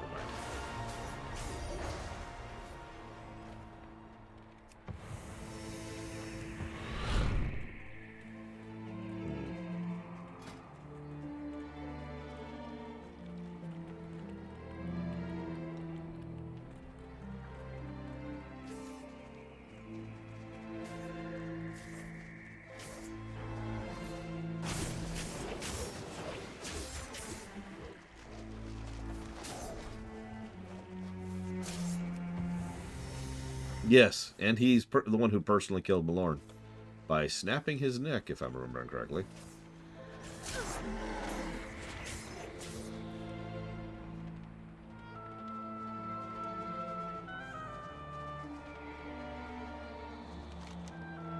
Malorn gazes at you. Radiant, soothing energy exudes from his body. Suddenly, you feel a serene sense of peace and gratitude envelop your entire being. Mortal you may be, but your valor is worthy of the ancient gods. Nature's spirit lives in you, vibrant, wild, and ferocious. I witness in you the essence of nature's spark, the will to survive. Our chapter will be spoken of for ages. Come to the waking world.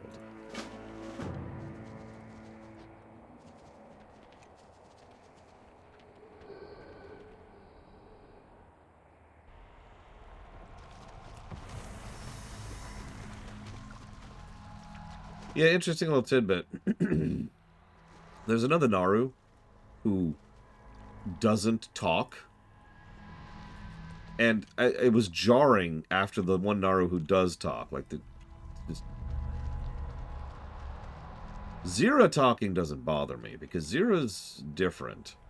She's a prime Naru, or whatever they call that.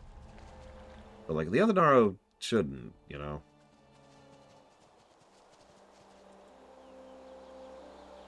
Malorn's also strange because he's a very high tier of Loa, and yet they don't do much with him.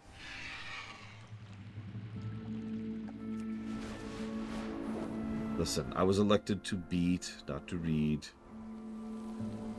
Wow.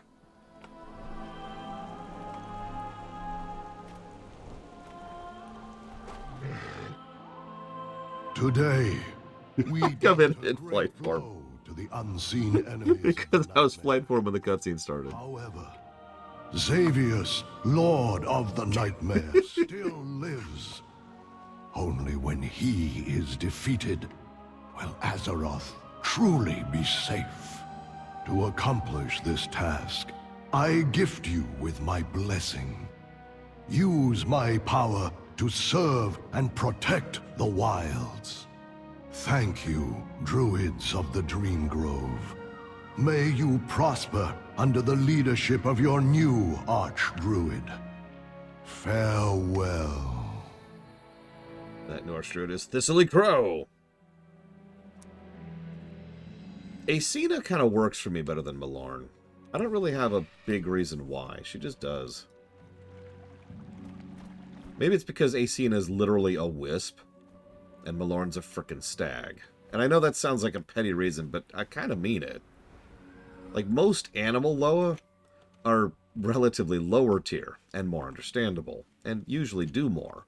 But for some reason, a stag is one of the highest tier Loa, and that's just kind of confusing. Now, we know why. It's because the whole concept didn't exist when they first invented Malorn. We must safeguard the land.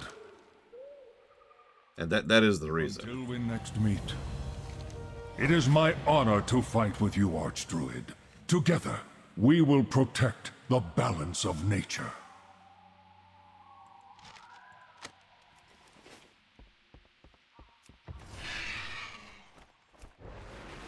I actually don't mind the Druid conclusion, though.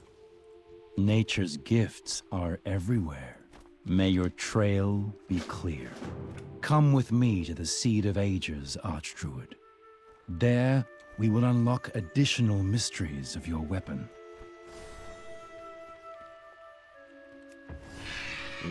That explained it, Uthor.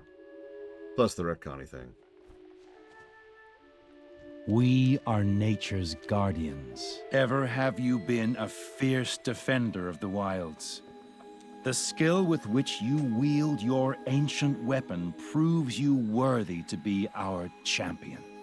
Now, through the victories you've achieved and the resources you've gathered, we can awaken your artifact's full potential.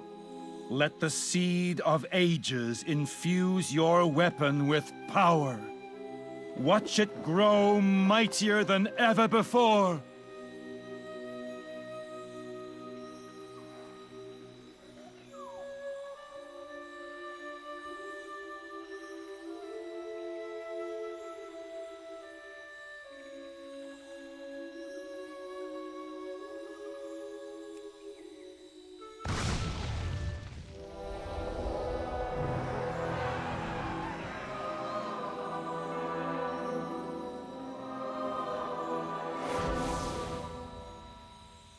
Nature's essence flows through your weapon. In your hands, It shall make the dark forces threatening Azeroth tremble. Undo Farador! Walk in peace. But you know, I can be in favor of demystification. Luthor. I don't know, try to be shocked. But there's one specific type of demystification that I kind of enjoy. And it's when something just kind of bypasses the mystification. The best example that I could give is actually Archimond himself, weirdly enough. Bear with me for a second. So, you've got Malorn, this great, ancient, powerful Loa, which barely ever interacts with anybody and barely does anything. And then you've got Archimond, who's essentially just a dude. I mean, he's a demon dude, but you get my point, right? There's nothing mystical about Archimond. He is a demon lord, and he is here to kill things. And he grabs Malorn and snaps his neck and kills him. And I like that, because it's the interplay between the two that I find interesting. And it's something Warcraft has done going as far back as Warcraft 3, really. Arguably 2, but definitely 3. I am Cenarius. And we didn't even know what the hell Loa were back in Warcraft 3, right? There's just this giant demigod dude who's like, I am Cenarius. And we kill him with a dozen orcs with axes. Now, it's easy to screw that up. That's the catch. But I do like that interplay when it's done well. You are a beacon of light in the darkness. So, the Legion is attacking the Wandering Isle. We sent defenders up to the ridge of the Laughing Winds, but they can't hold for long. Our only chance is to finish the Storm Brew. Oh yeah, the Monk Order Hall is all about making an imbuement. That's true, Luthor. I actually kind of like this, conceptually. The idea is that the monks are trying to be augmenters, basically. We're talking about which class should get an augment spec, a buff spec. Well, the idea of a brewmaster, an alchemist, buffer spec actually sounds kind of interesting to me. And it's pretty much the entire Order Hall campaign is centered around that concept. In fact, when we get to the Broken Shore the second time, you'll see that the biggest contribution that the monks have is they brought their freaking brew, which buffs you. Actually does give you a gameplay buff while you're out there. We serve all of Azeroth. So we have made the brew, and now we're being attacked by the Legion. Like you do. What you need? Take off!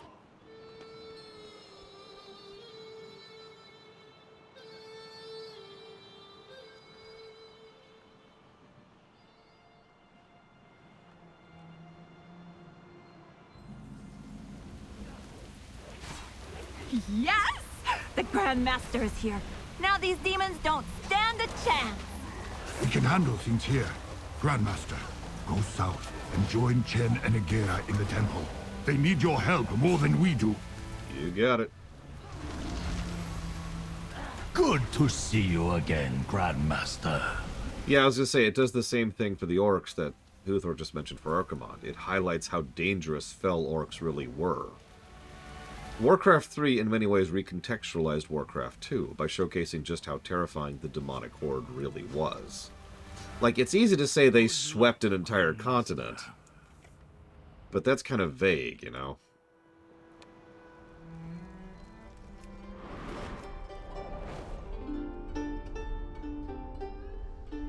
That I'm with, Huthor.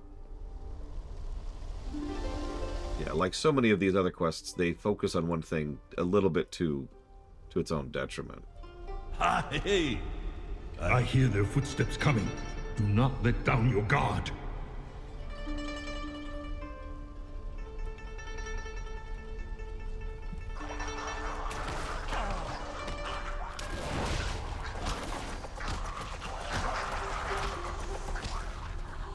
Ow. Watch out! More attackers are incoming!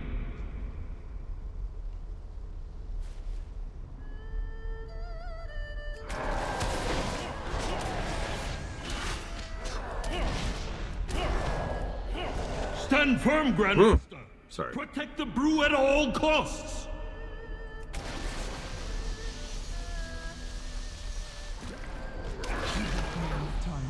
The brew is finished. Hurry, Grandmaster, while we have time. Drink the storm brew! Do you think that silly concoction will save you? Come out and face me. I will destroy what is left of the broken temple. So the Storm Brew reduces the damage you take by 50% and increases your crit chance by 50%. Enough! Your time is ended, monk!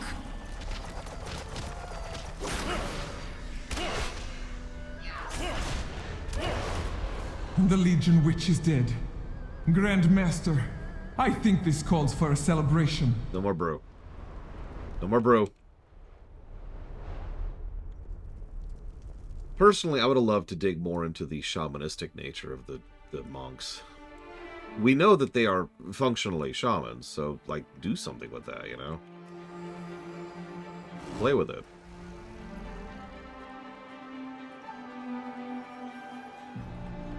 I mean, we know they like to do occasional cross-class stuff. Paladin and Priest is the most obvious. But there are several other examples I've been seeing as I've been spending the last 3 days of my life mired in Order. I actually had nightmares last night about Order Quest. That is not a joke. Anybody who knows me and who's known me for a while knows that my work does not enter my dreams unless I'm doing something too much. You know what I mean? Like Persona 5 is a game that entered my dreams because it was just too much. Not WoW, by the way. I've been playing WoW for like a month and a half now. No, not WoW. Specifically the Order Halls.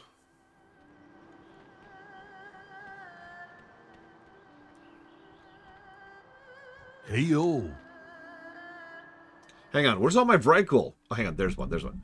It's okay, guys. It's okay. We've got one Vrykul. Come back. When the Burning Legion arrived, they took much from us. Many of us still grieve for our fallen friends. We long for the yesteryears of peace. And like you, I fear the dark days yet to come. But today is not that day. Today, we celebrate the dawn of a new order. Today, we toast to friendship and fellowship.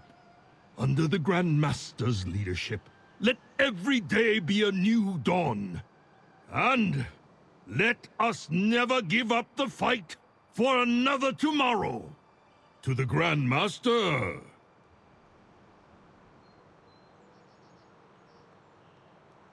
A lot of names here, by the way. Going all the way back to the Wandering Isle, as in the starter zone.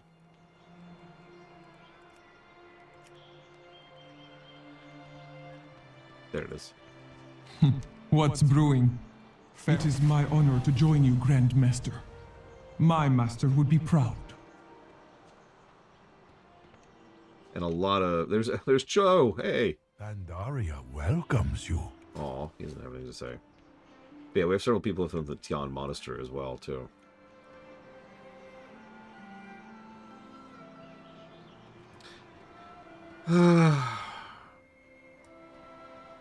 No.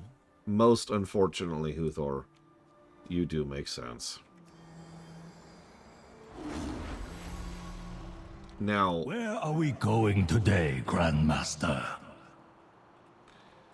I don't even want to say this, because I know I'm cursing myself with this, but my biggest negative memory about the Order Halls is essentially every Order Hall that wasn't, like, 3.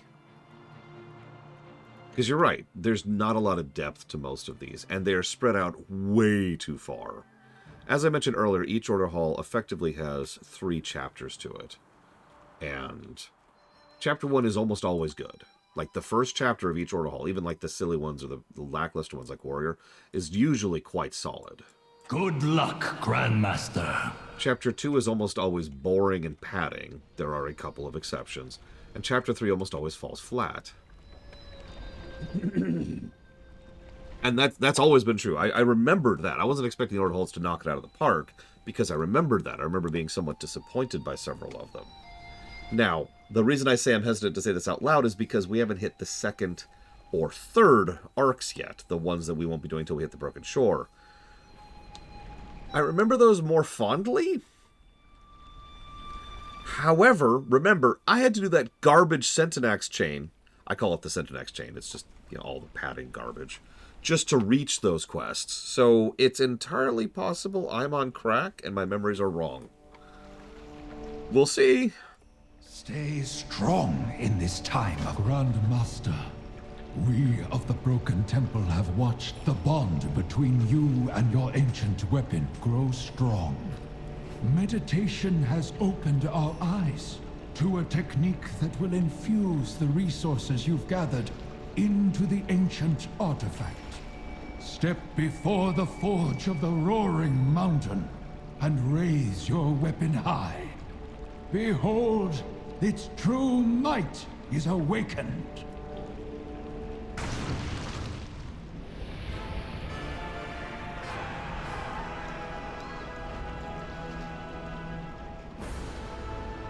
Also, can I flex for a second? Just for 1 second.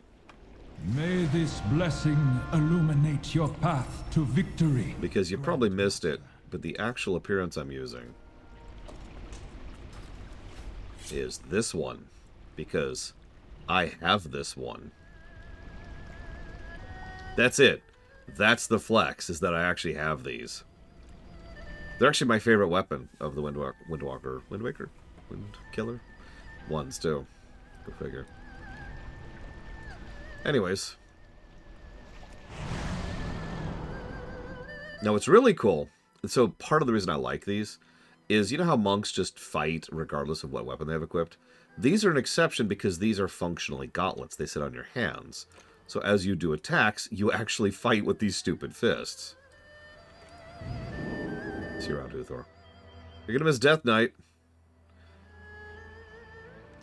Anybody's paying attention to the document, I don't blame you if you haven't. You may or may not have noticed that Death Knight Order Hall has already gotten several positives off camera. Because, try to be shocked, Death Knight is actually still good. That's not just my memory playing tricks on me. Okay, so let's check our timers really quick.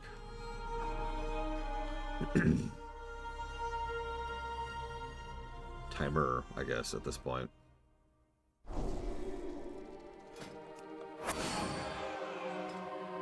Three minutes.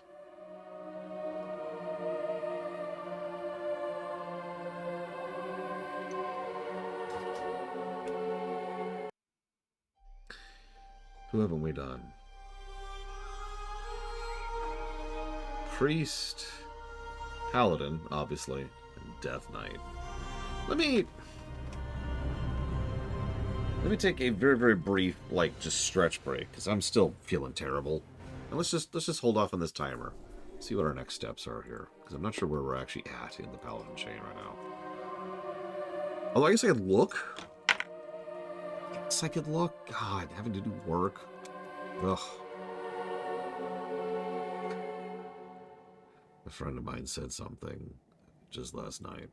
She said that if the lie we were fed as children, that hard work directly translates into, economic success, I'd be the richest person on the planet. And that's probably not true, but I'll take the compliment for what it is.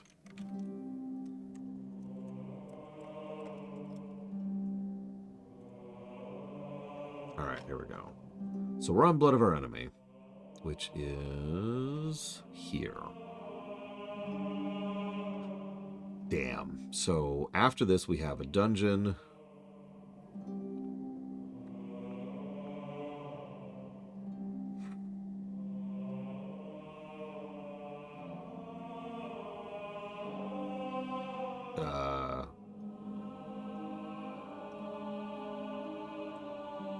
There it is. And then another bundle of world quests. Wow, we're not even at the level 45 stuff on the Paladin. Good lord. Whatever, I will be right back.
Wait, why are we stabbing Master?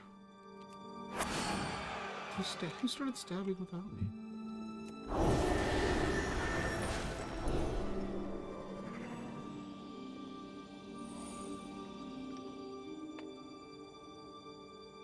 Where do you get inflatable handbrakes in FF14, PM Triox? For real, I don't remember that.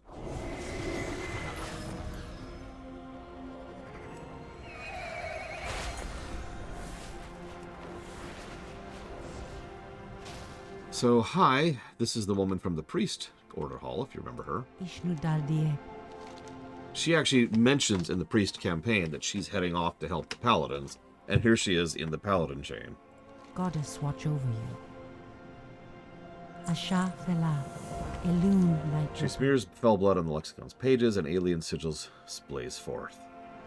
Goodness, these are detailed records of the Legion invasion force at the Fellblaze Ingress. They're planning to open a portal directly to their demon world of Niskara! Da-na-na-na! I still remember the way to the Light's Hope Chapel. I will meet you there. By the way, this is one of 2 Night Elf Paladins we see in this expansion. Before you ask, no, Night Elves cannot roll Paladins.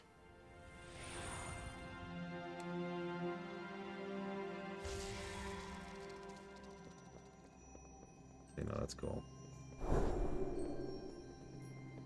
It is always dark. High Lord, you've returned. And with Delis. It has been too long, friend. Ishnu Allah, sister. Thank you for your warm welcome. Warm greetings to you. I mean, there's literally nothing that prevents them. Also, Archer Paladin spec? It happens during BFA, Kraken-san. And that's all I'll say, because I hope to show off at least some of that on camera. The portal at Fellblaze Ingress must be destroyed. With your permission, High Lord, Erator and I will deal with this. Allow me to accompany you, sister. I will send word to the Netherlight Temple and ask for reinforcements from the priest order. We will gladly accept your help, Delos. The light is strongest when it shines together. Oh, is that in Pathfinder, Dakota? I was just going off something that sounded cool, to be quite honest. Need help? Be careful. Meanwhile, you should go do a dungeon. I'm just gonna go run over this dungeon really quick. Like, this is not gonna be a long endeavor.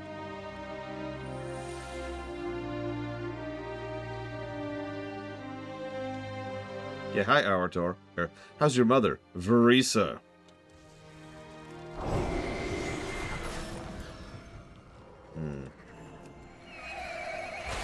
So you got me curious. While I'm on mute here, let me get my...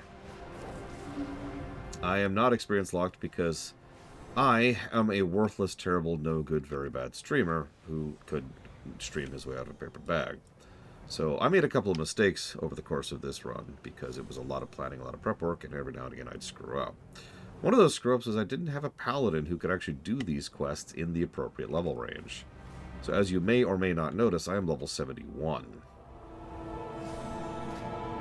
I actually have Templar abilities.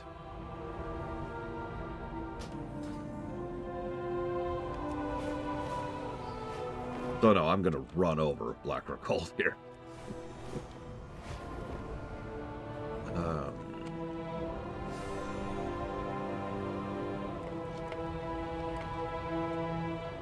Let's see, what kind of paladin builds do we have here?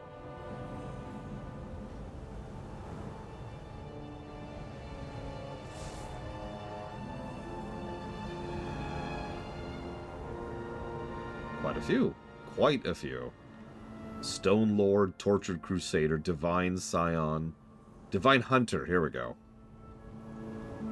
We also have Hospitalier.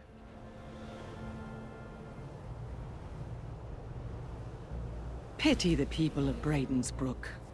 They left Gilneas before falling. Oh, that looks fun. We're gonna have to decide our class when we get to Wrath of the Righteous. And by we, I mean you. I'm probably gonna make that a vote.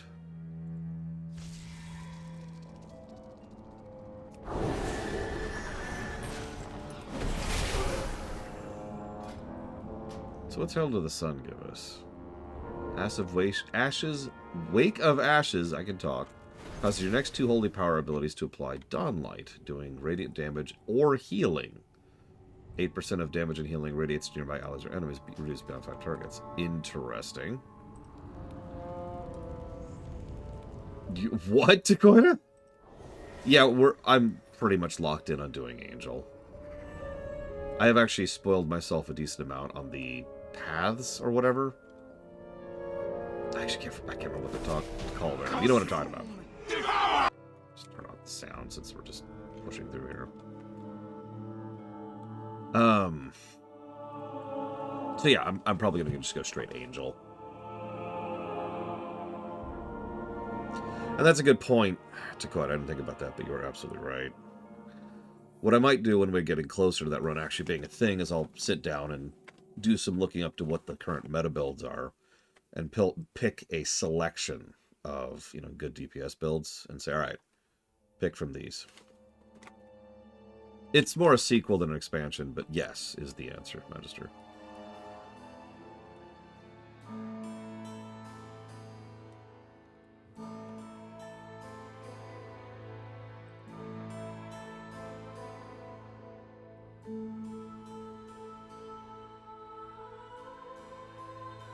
Even the people funding it have flat out stated that they expected to get quite a few negatives for certain parts.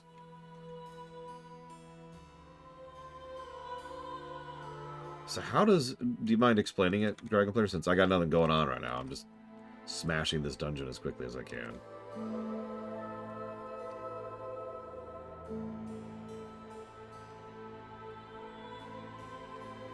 Ostensibly, yes, Blizzard. And by Blizzard, I mean Bragwin. Your new name is Blizzard. Sorry. Them's the rules.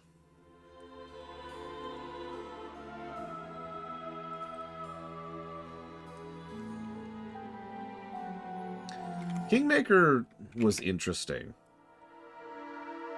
As far as CRPGs would go, I would put it kind of middle of the road.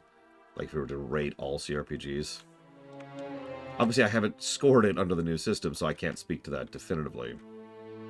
But it did several things interesting and right, and it also did some things very face-palming. As Dakota just referenced, their encounter design has issues. And they are honorously long campaigns. Like, I know I tend to come across as, ooh, I don't like long games, but no. They are long campaigns. Until, I think, Persona 5, actually. Pathfinder Kingmaker was our longest stream we had done, and it held that title for a while.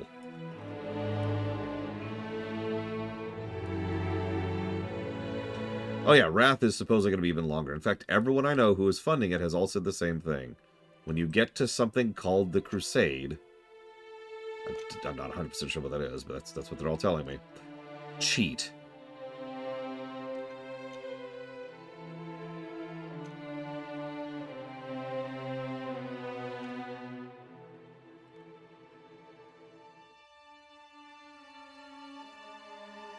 Shrug? We'll see. I'm not committed to cheating, but, you know, again, we'll see.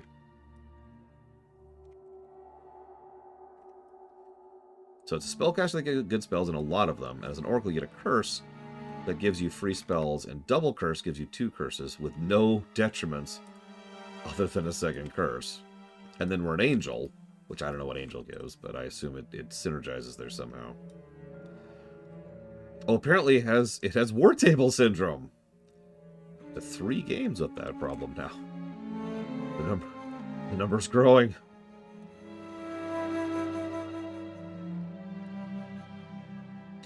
By all accounts, the Pathfinder video games are quite faithful, is the word I want to use there.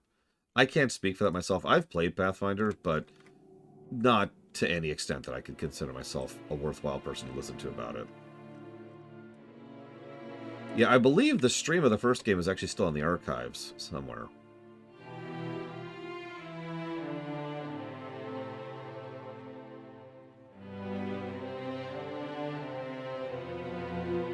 They do cheat on enemy design. We actually showed that on camera, if I'm remembering correctly.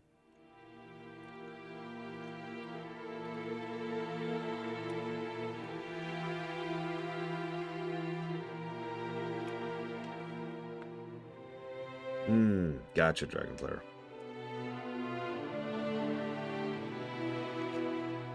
I mean, if it's Nuki, I'm with it. As Takoida pointed out, we probably want something that's very killy.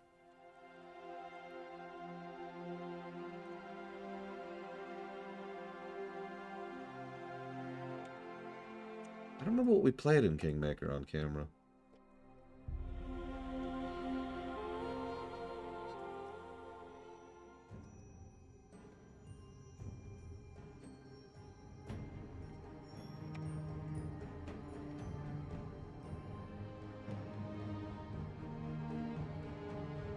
I remember really wanting to play a Necro in Wrath of the Righteous, and then everyone in the world said, no, don't do that.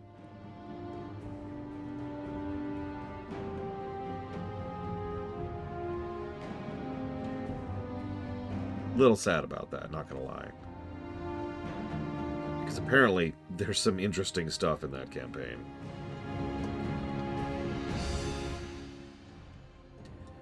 Yeah, you have to play... Well, yeah, sorry, let me be clear. I'm specifically referring to the Mythic Path, is the problem. Although, now that's an interesting thought. We could play a Necro on the Angel Path, if that's even allowed. That could be fun. But yeah, apparently you straight up have to be, like, abominably evil on the Necro Mythic Path. No ifs, ands, or buts. There's also the Insect Path, the Swarm.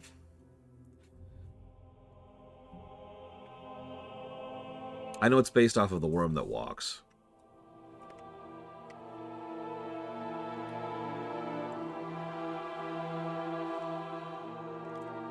Whoop! Did that on purpose. Totally.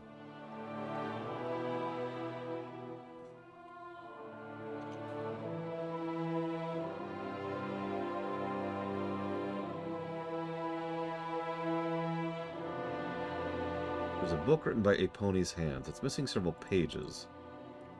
Let's go find the pages of Stranglethorn. A gold dragon necromancer does actually sound cool, I'm not gonna lie. Question is, does it work? Sound cool and good in practice are two different categories.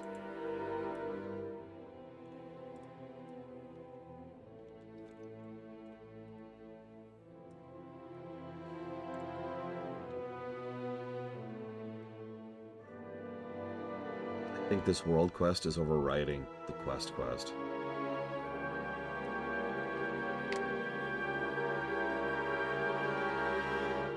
Yeah, I'm mostly aware of the Swarm That Walks because of Mandalore Gaming, although I've deliberately not watched that whole video because I don't want to spoil myself too much. But basically, he mentioned that, and the Worm That Walks has always been one of my favorite epic mobs. I actually bought the epic manual all the way back in the day. Oh, there's dialogue here. And it was one of the epic mods that really caught my attention for some reason. Like, it was just a fascinating approach to how to design a monster. Burning Legion conquers all!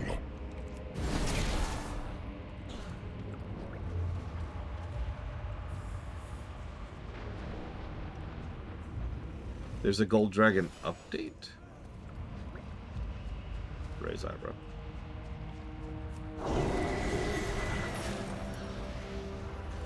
So what I'm hearing is Oracle, maybe with some Necro stuff. And we go Angel, and then we go Gold Dragon. How workable does that sound?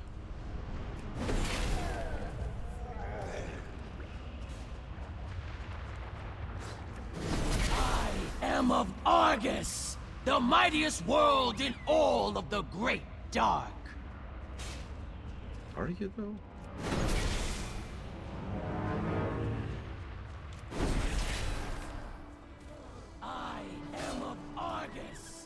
mightiest world in all of the Great Dark. Yeah, and I just killed you in one shot. Go away.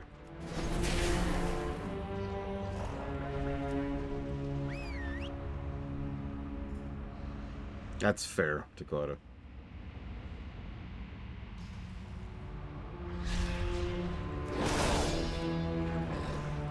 And yeah, if there really is an update coming.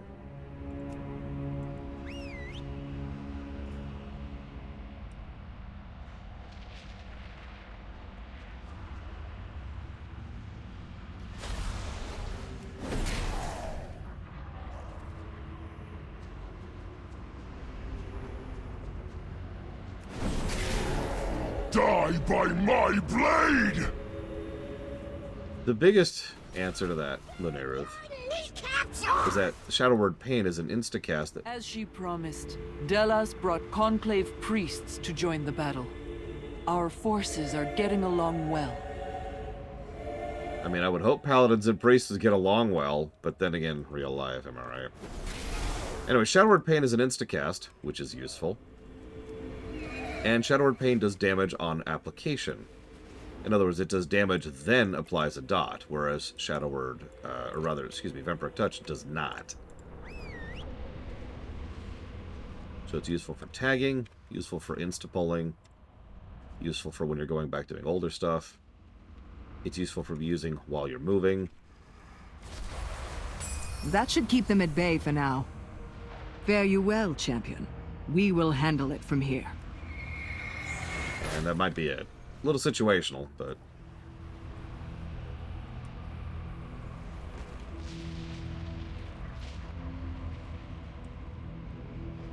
Wait, what, Luke? I feel like Luke's making fun of me. It's okay, Luke. I don't blame you. I've been sucking today.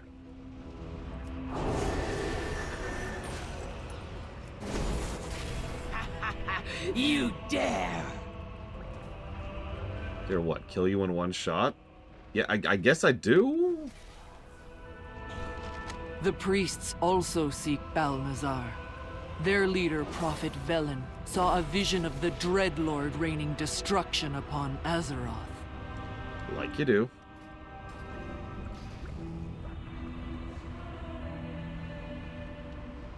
Luthor mentioned this the other day. Balnazar really is one of the only Dreadlords who ever gets anything done. Oh, gotcha, Luke. Well, hopefully it'll be interesting. We're wrapping up the Order Halls for the moment. Finally. After the lunch break, we'll actually hit up Stormheim. The Legion does not yet suspect our presence. Their leader, Brood Queen Aramis, roams the camp each day.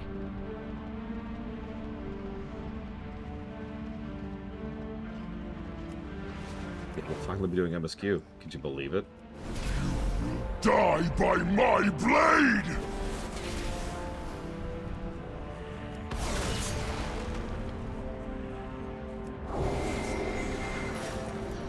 In order to give this quest a negative, this is a terrible drop rate. Dare attack us here?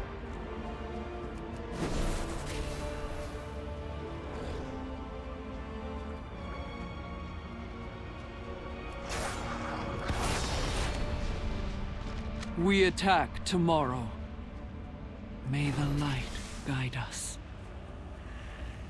Yeah, no, I'm not happy about that off the deeper end. Die by my blade! Someone asked me a few months ago, before we even started the WoW run, which game I wanted to win between FF14 and WoW, and I found the question a little bit confusing, because the answer was null. Like, I'm not rooting for them. That's not how the reviews work, you know? At least not from my perspective. So I look at that score, and I imagine there's a few FF14 rooters in the background who are like, yeah! But I'm just sitting here going, God, that's a lot of negatives. That is a lot of negatives. Deserved negatives, which I'm not backing off from. We underestimated the Legion's cunning. After we attacked, the portal blazed to life. Balnazar arrived and tore through our defenses. Yeah. Bingo, Loke. I like positives. I like giving games pluses.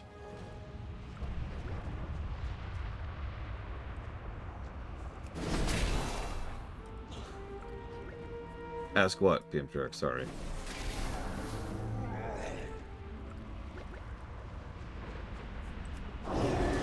This is a terrible class. Good lord. Oh, my might. Ah, here's the really funny part. If you zoom the camera out enough, only two things... I know, right?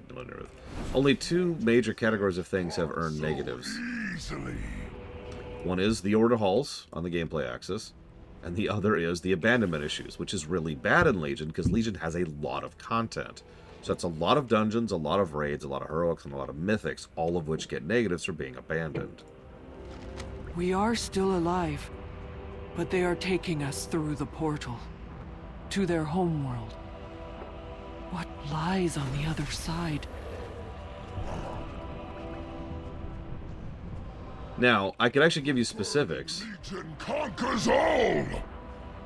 So, every Order Hall has a bunch of padding quests to make it last for the duration of the leveling experience, which is stupid because it's already level gated, so you don't need that extra padding. So let's just get that out of the way. Garrus's name! Garrus's name! But there's a bunch of padding quests. Now, there's several different types of padding quests. I believe there's 5. There's do dungeons, there's do world quests, there's do time-gated quests, there's turn-in resources, and then there's grind. Yeah, I was right, there's 5. Each Order Hall has some combination of these 5 to fill out a huge chunk of the middle ground. So, like, you get this, you start the campaign, and then you pad it for a while, and then you finish the campaign. And this exact formula varies a bit from class to class. For example, Warrior, bizarrely, is one of the best classes on the gameplay axis because it skips most of the grind. Whereas Druid is the worst by far by having not portions of each of these 5 types of grind, but all of these types of grind, and the actual individual pieces are actually worse than everything else. For example, a lot of these quests for the grind thing, right, of the 5th thing, the specific grind thing is go kill and loot 50 things, right? For Druid, it's 100. For the world quests over here, rather than doing 5 world quests, it's or not world quests, sorry. For doing order mission halls, that's actually over here. For doing mission halls, rather than doing 5, you have to do 10. Just straight up doubling the amount of padding that druids have.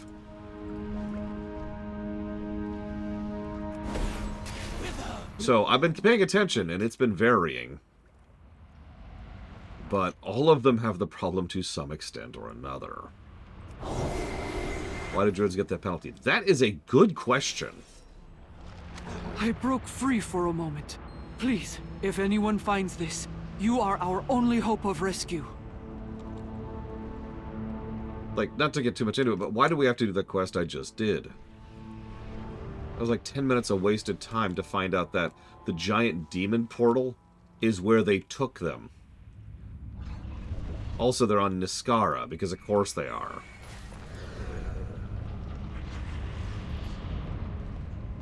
It was Izmir Star. It was designed to be endgame wheel spinning. High Lord! Over here! We haven't even started the zones yet off the deeper end.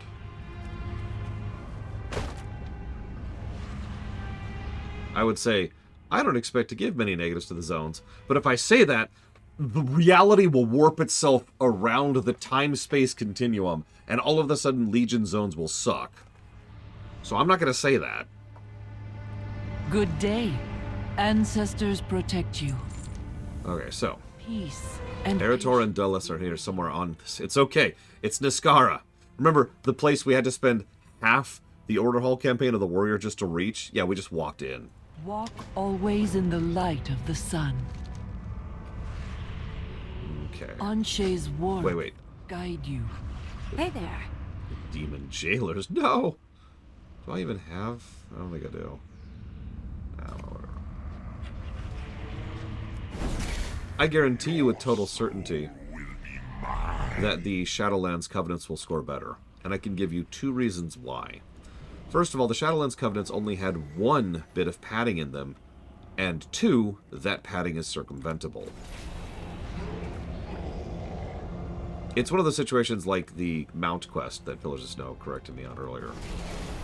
In that it will get negatives for the fact that the padding exists the one time, but less negatives because you only have to do it once. That's the Prophet Velen. His life may be in great danger.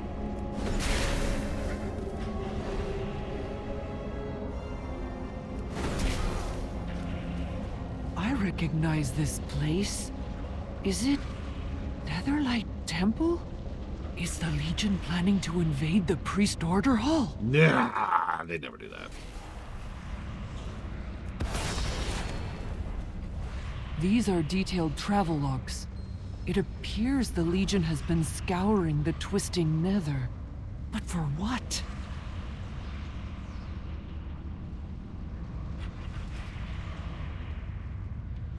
I know, right, Ismaristar? Stop coming into Niskara! Why? Look, Shinfel's minion is just right there. It's not even a layered or instanced Niskara. It's just Niskara. Let's see, that's mages, I think? Warlocks, priests, and paladins. All just... Oh, and warriors, of course. I'll just go through here. Victory lies ahead. Why are they all diseased? I don't have cure disease. Have heal. Here, have a heal. I may have to switch to Holy to be able to cure these people. Oh, that's a good point. Tourism board of Niskara. Visit Scenic Niskara. He is in awe at our giant pile of torture prisons. How are they staying that way? Nobody knows. Yeah, I remember the first time I did this linear, I was confused by that, because I was like, save! Wait, I can't?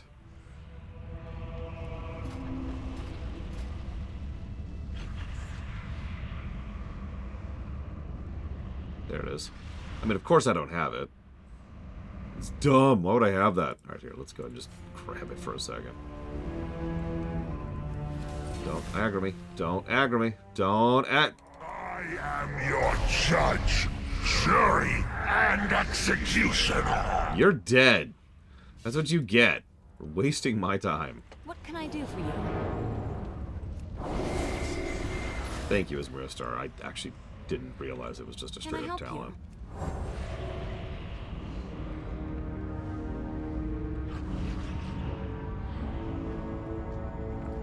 Yep, I can't get away from the jailer. That's just my life now. Our enemies will fall.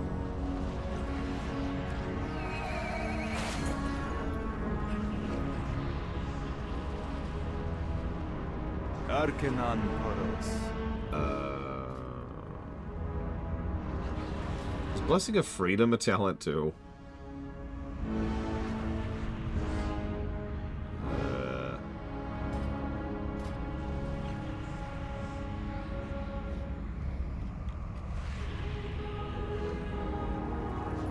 Wait, you like Xenos as Mirstar?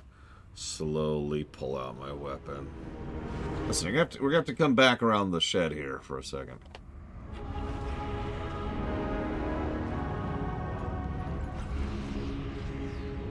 Oh, there it is. Oh, I took the infinitely more useful talent instead of that. Oh, whatever, I don't care. Hello. But we're trapped too. Yeah, you could stay trapped. We will persevere. It's not worth it. I refuse. I refuse to take Blessing of Freedom. It's against my religion. Are you familiar with Dragon Age? Oh my god, there's another trapped one.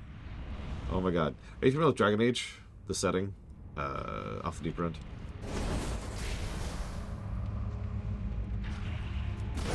The temple will fall. Oh, hi, Lethraxian. I was wondering when you were going to show up. I didn't see him on the priest side. Okay, what's the setting you are familiar with off the deeper end?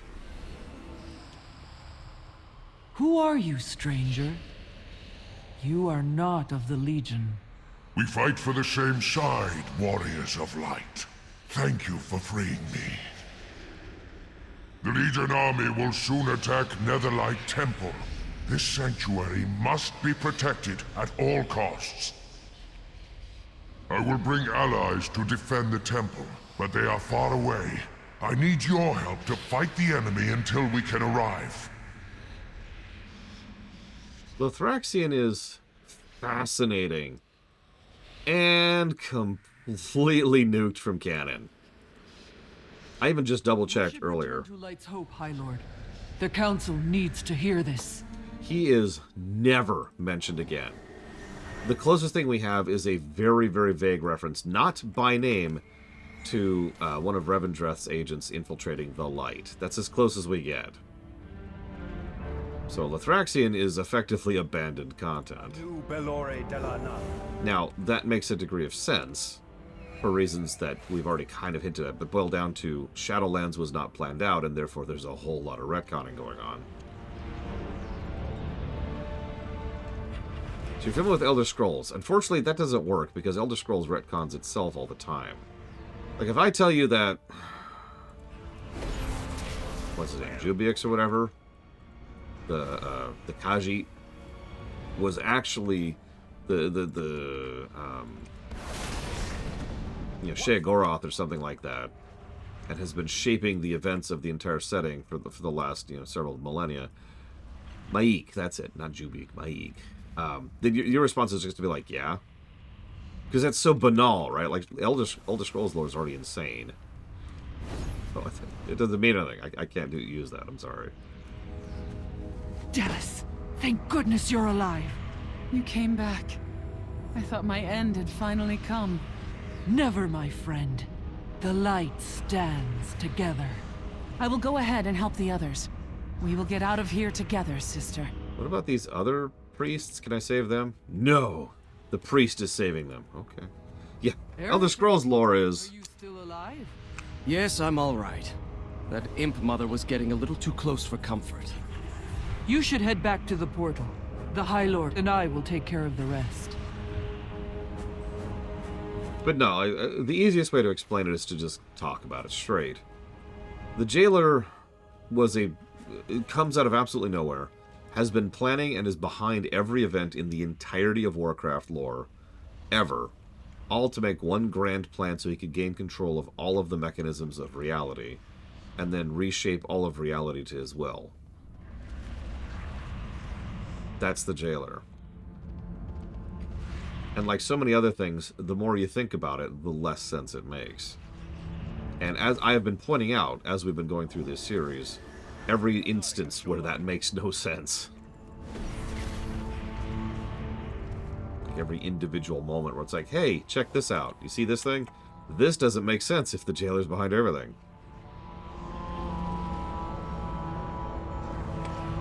God, me too, as Mira starts. The only time I'm going to look forward to giving negatives to this game. Because the constructed afterlives themselves also kind of screw with the lore pretty badly. To be honest.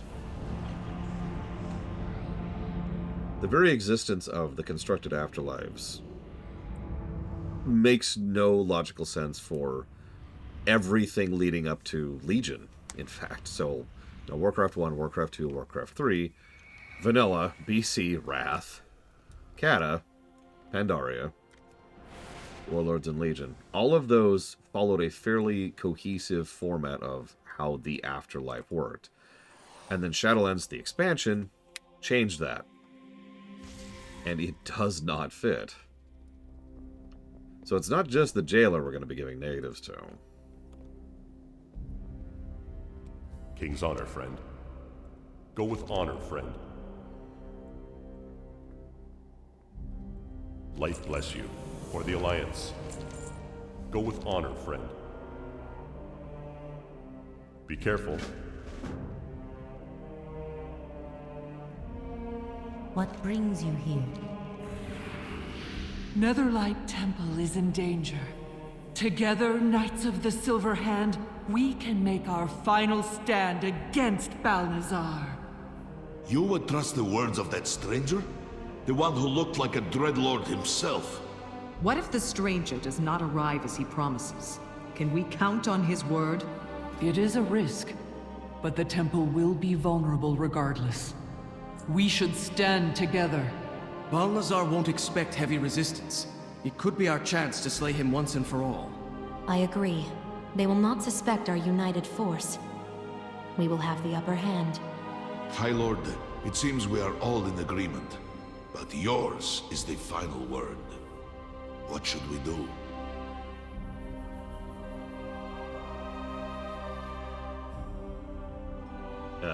Azeroth will not fall. It is decided then. The Order of the Silver Hand will stand with the Conclave. We will not yield the Temple to the Legion. Beyond that, nothing is certain. Let us simply have faith that the light will answer.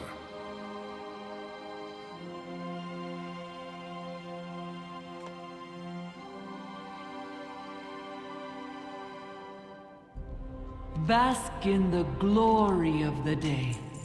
Good day, peace, and the light will guide my hand, High Lord. Goddess bless you. My lord, can I have a moment of your time? Long have I followed the path of the light, and for many years I studied under the priestesses of the moon, yet I've always felt my education incomplete, and a yearning to know more. When I walked into these halls, I finally felt a spark of what was missing. I wish to become a paladin. Go in peace. Yeah, duh. Thank you, High Lord. I am ready.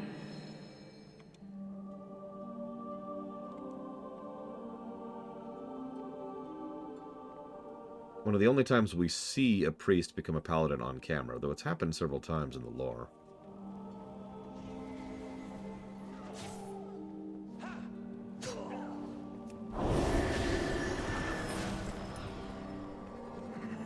Peace be with you. Also, I love the idea of an a Zandalari, troll, helping a night elf become a paladin.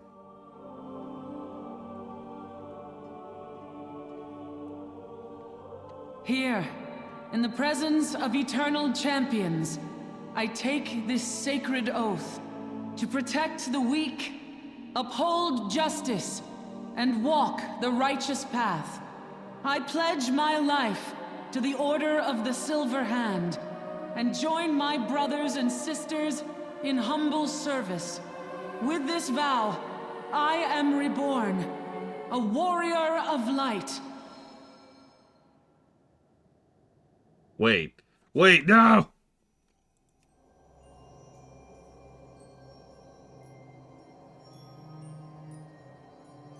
Actually, yeah, Ms. Miristar.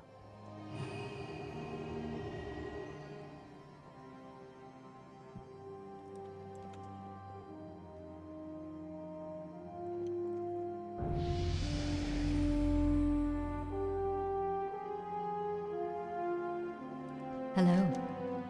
Asha Fela. Farewell. I will not let you down, High Lord.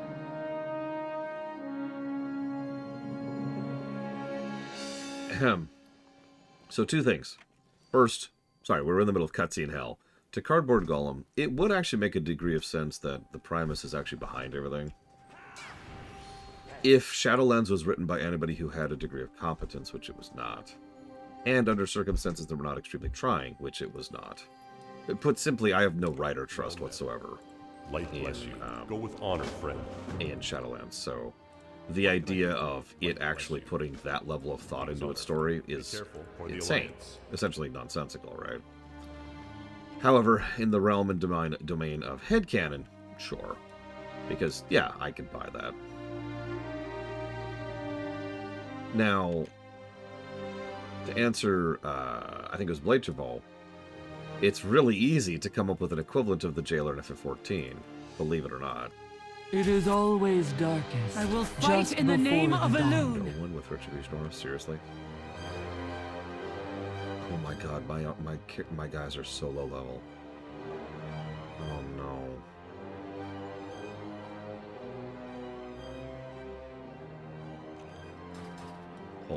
Hold on.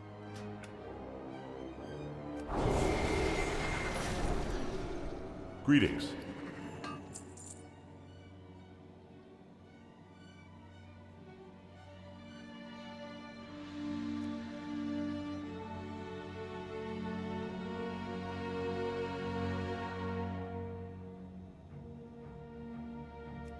Light bless you.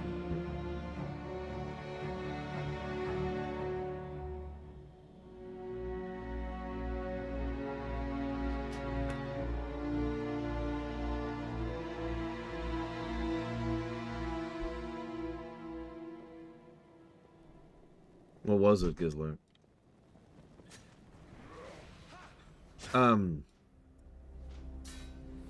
Ranjit was behind everything the entire time. Ranjit is the original entity of the world from before the Ancients. And he planned out all the events of all of FF14 from the very beginning. All we've been doing is following his commands the entire game.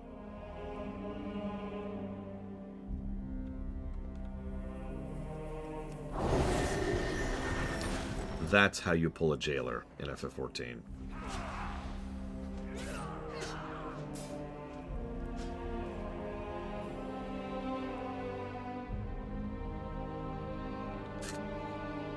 Okay, so I was hoping there'd be a vendor here who could help improve my followers.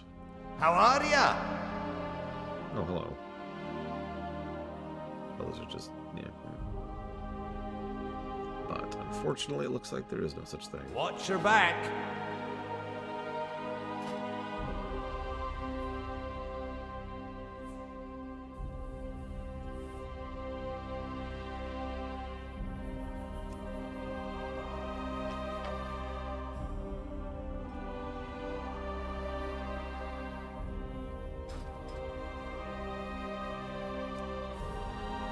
It is always darkest, just before the dawn. The hand of Argus stands with you.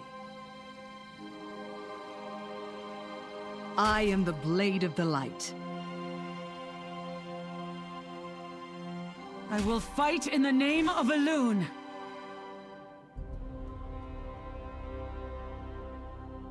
I am the blade of the light. Oh my god, Liadrin improves the success chance by 0%.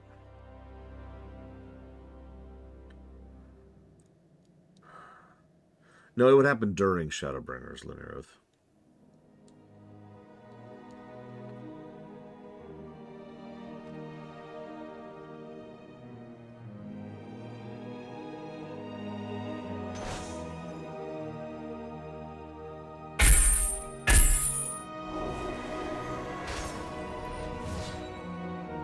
The hand of Argus stands with you. I will fight in the name of Elune. I am the I'm just gonna send out followers to get experience at this point. This is ridiculous. The light guides At my your sword. service. 14% chance. Yeah, okay, whatever.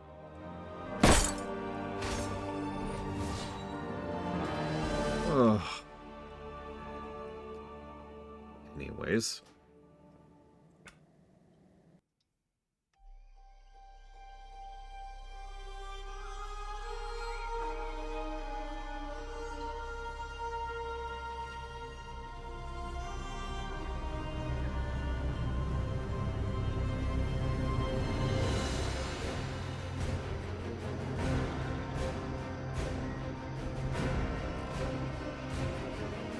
I've been really wanting to do Death Knight last.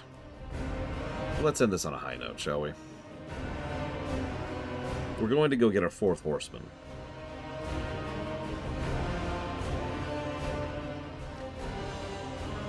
And anybody who knows who our target is for our 4th horseman. Tyrion. All is not lost. Not yet. The Lich King demands too much. Tyrion Fordring deserves more than a life of anguish and undeath. Know this, Deathlord, I will obey your will. There'll be no redemption for what we're about to do. The Silver Hand will never let Tyrion to us. The path to the 4th horseman will be soaked in righteous blood. Blood that will stain our hands forever. It will be done, Deathlord. I'll begin the preparations to invade Light's Hope Chapel. If this is what it takes to save our world, then so be it. The knight Tyrion Fordring was one of the greatest champions this world has known. If we do this, there will be a price to pay. I will obey, Deathlord, but know this. Should we go through with this, there will be no turning back. We know much about Well, part of the problem that WoW lore has, Cardboard Golem, is that for a long time it was written by idiots and morons who didn't plan things out, didn't keep notes, and had no idea what they were doing. Dragonflight is quite literally the first time they've really sat down and said, okay, hold up.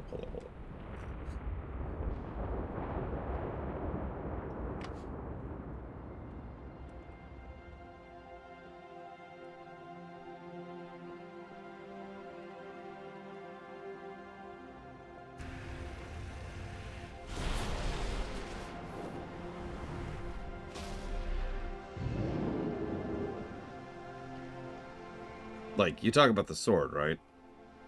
This is not hyperbole. Because we know at this point, well, I'm not sure I agree with that card, but we'll get there when we get there.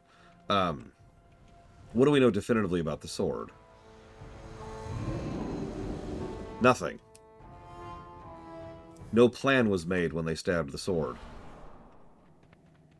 So literally, there was no idea there. It was the same thing with the burning of the tree. The atrocity of Teldrassil happened because, shocking moment, no actual thought or effort put into it. It was just supposed to be a thing, and then we'll follow up on that later. And then most of the writers who actually wrote those things got fired for sexual harassment. Fun fact, I actually looked into this. The Banished one hasn't done anything since then. Which, good. Screw them. But it's interesting to think about. No, exactly, Cardboard. What sword? Like, I actually hate that thought. Like, imagine you were a writer, and you are handed that story. It's like, okay, Sargeras jabbed a sword into the planet. Now what? And nobody... You have nothing to go on. Nobody came up with anything. Nobody thought about anything.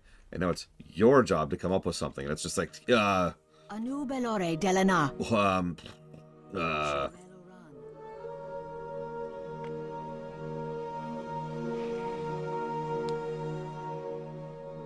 Ion isn't a writer.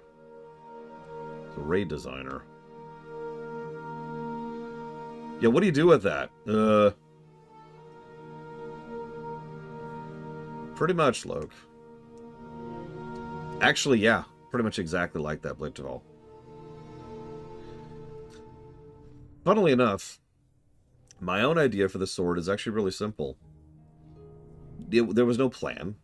There was no goal. Sargeras was having one last act of spite in his last few moments. That's it. What I would do with the sword is I would have consequences from it. I know what you're going to say. Yeah, BFA. No. Like actual consequences. Like I would have that be a sea change to the setting. I've talked several times about the possibility of people thinking about evacuating Azeroth. This would be one of several plot threads I would push forward going forwards. Yeah, exactly, Logue. Yeah, BFA is actually the opposite of consequences. BFA is just making up stuff and throwing it at the paper. Yeah, you could literally have a zone dedicated to... I guess they don't call it that anymore. Sargeras' sword.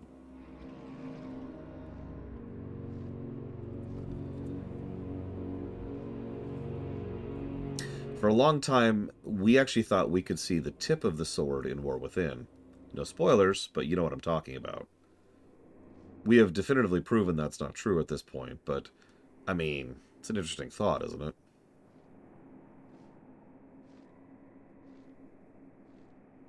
Oh, jeez, Pillars of Snow.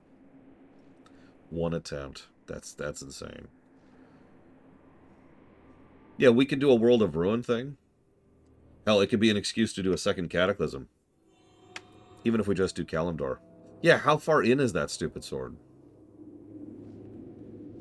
Again, there's a lot of possibilities there.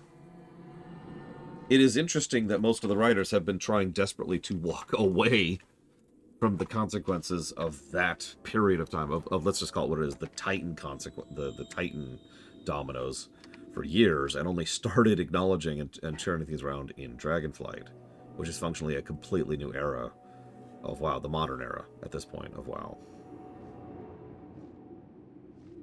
And yeah, does it reach the core? We know that a World Soul is in Azeroth. Physical location is not something that's 100% confirmed. We also do not know how far down the Titan's machinery goes.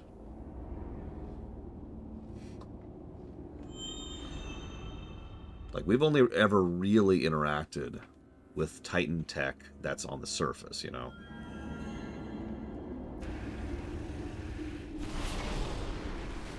That's also a thing, Bladeful, and yeah, 100% possible. We have tremendous terraforming tech in this setting, and a lot of worlds out there that were blasted by the Legion. You get my point. I'm sorry. I'm going. Just beyond those walls is the body of Tyrion Fordring, one of the greatest champions our world has known. The Silver Hand will not give him to us willingly, so we will take him by force! Death Lord, we will begin at your command. So hey, we have to talk to Darian to start an invasion on Light's Hope Chapel. We are driven by a single purpose: retribution. It seems like yesterday you and I stood in this very place ready to destroy the light in the name of the Lich King. Today we stand here not to destroy, but to save the world from destruction. There is a tomb behind the chapel, where the power of the light is weak. Raise the dead from within the tomb, and it will distract the guards long enough for us to make our way to the chapel. This is an interesting story beat, but yeah, this should probably have more long-term consequences than it does. Howdy. Tread carefully, Death Knight. This is holy ground, and we have little tolerance for your kind.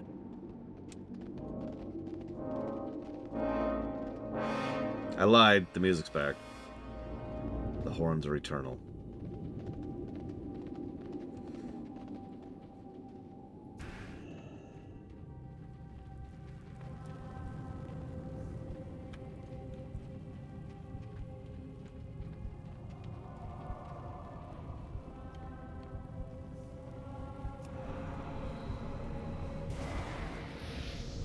Sorry about this. Almost all these people are probably paladins who probably died fighting the undead, so I feel pretty bad about this, but, you know, we do what we must.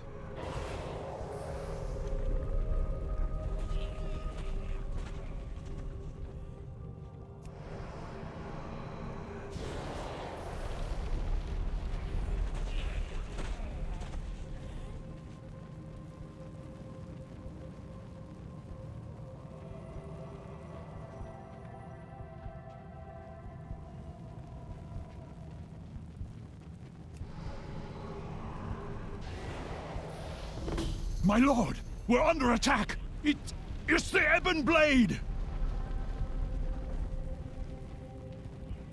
I mean, yeah, you're right. For all intents and purposes, they probably have no awareness of the fact that their bodies are being raised up to do this.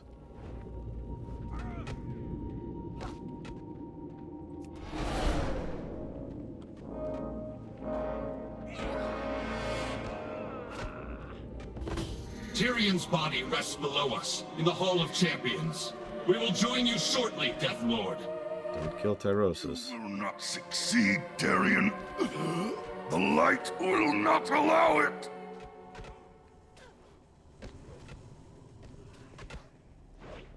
I really don't want to kill you guys. I really don't want to kill you guys.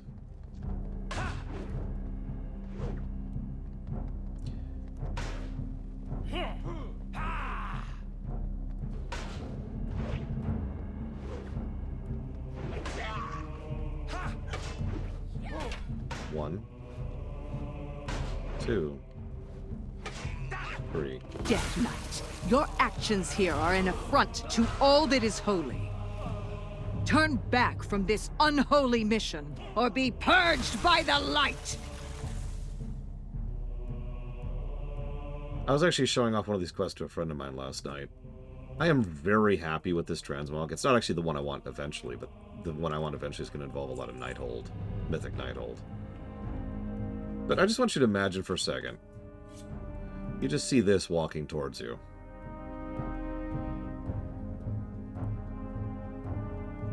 And every time it encounters something, there's just a slash and then it's dead.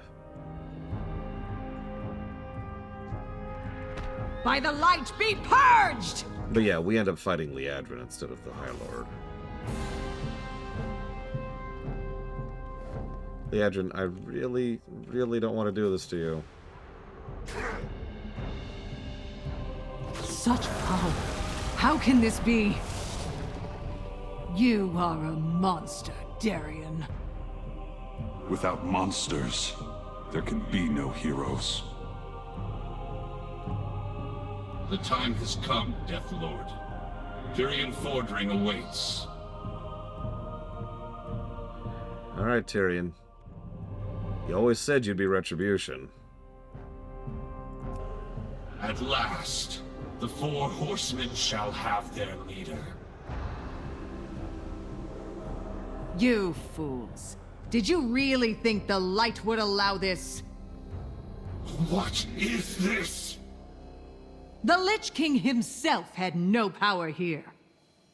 The light protects this chapel, Darien. Darkness cannot abide within the light. No, I will not allow the Ebon Blade to fall! Darien! The Death Gate. Take it!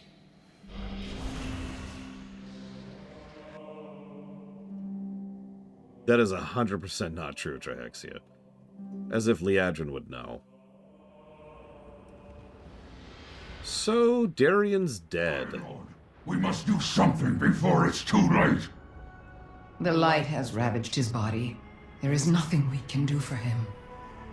Even in a lifetime of war, I have never before seen such sacrifice. Darien Mulgrain has sacrificed more for the Ebon Blade than any other. His body lays before you, broken, scarred. But death is for the living. It has no power over the damned.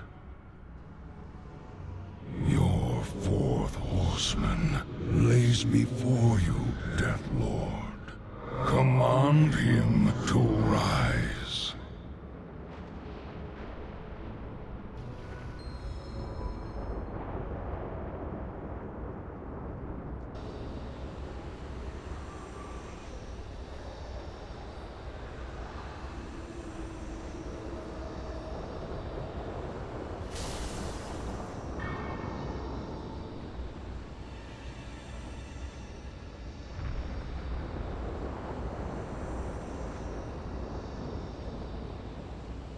Harness your hate. Make it useful. We are eternal. The time has come to take my position as the leader of the Four Horsemen. I will meet you on the upper level when you are ready, Death Lord. Horsemen, our time has come! I would actually argue we as the Death Lord have gone past Death Knight Arthas at this point, Luke. But that's just me.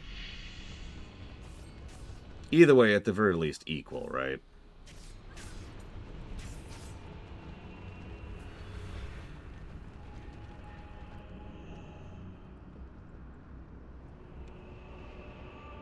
For us, there is no peace, no rest. The four horsemen of the Ebon Blade are gathered together, but our work has only just begun. The Burning Legion has come to our world hungering for destruction, but we will feed them their own demise. Apocalypse awaits the demon invaders, and we shall bring it to them.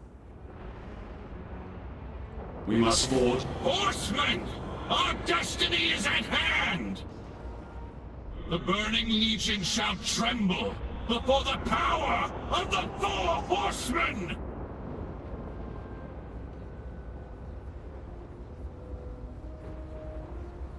Oh, we don't scratch the paint of the Lich King. Honestly, not even the first Lich King. I mentioned this earlier, but if you pay careful attention to the wording and the effects, it's very clear that we're not really the ones raising these. It's the Lich King, the third Lich King, who's doing it via us. Now, that makes perfect sense and doesn't defy anything if you consider it from the perspective of he empowers us and to do it. In other words, we are more or less literally his hands. Oh, I'm quite aware, Pelagius, no. I even vowed not to read all of it on camera. And you're probably thinking, what? But why, Lore? Is it because you suck? It's because you suck, right? The real reason, other than suckitude, is because it would be insane. It would actually, unironically, take literal hours to read it all out loud on camera. I should know that that's how much time it took last time.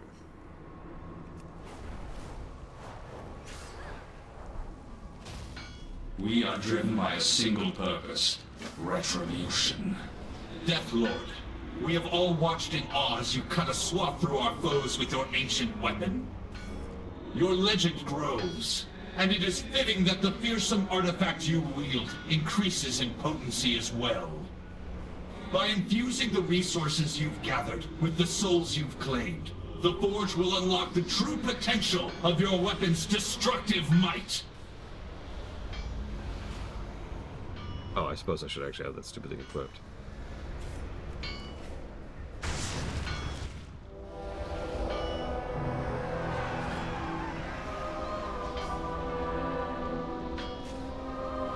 And yeah, exactly, Lord Herma. I did it for the lore run because it was a lore run. Against your strength, the Legion will surely fall. For us, there is no peace, no rest. I do agree with the general complaint that that quest, while good, should be great. The problem is, they wanted to do a kind of a crossover with the Paladin, which makes a lot of sense for the Death Knight chain. But they didn't commit to it like they did with Priest. Priest and Paladin are functionally one chain split into two classes. Death Knight instead dips its toes into Paladin. And like you say, like Liadrin being there, having another player there is kind of not really possible at the time. And yeah, there really should be some consequences for the fact that we do that, and there really aren't. Like, we straight up attack Light's Hope Chapel, kill several paladins, and attempt to bring back one of their most venerated people as an undead.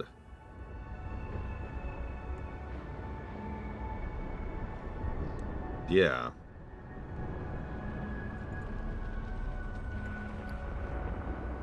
Also worth noting that we do all of that at the behest of the Third Lich King. Darien, it's subtle, and this is actually well written. This one little tidbit is well written. Darien and you both talk the whole time as if it's your decision to make. And several NPCs talk about it as if it's Darien's decision to make. Nobody mentions the Third Lich King, the guy who actually made the decision. Which makes sense. Most people, A, aren't aware of the level of control he has, and B, don't even know he exists.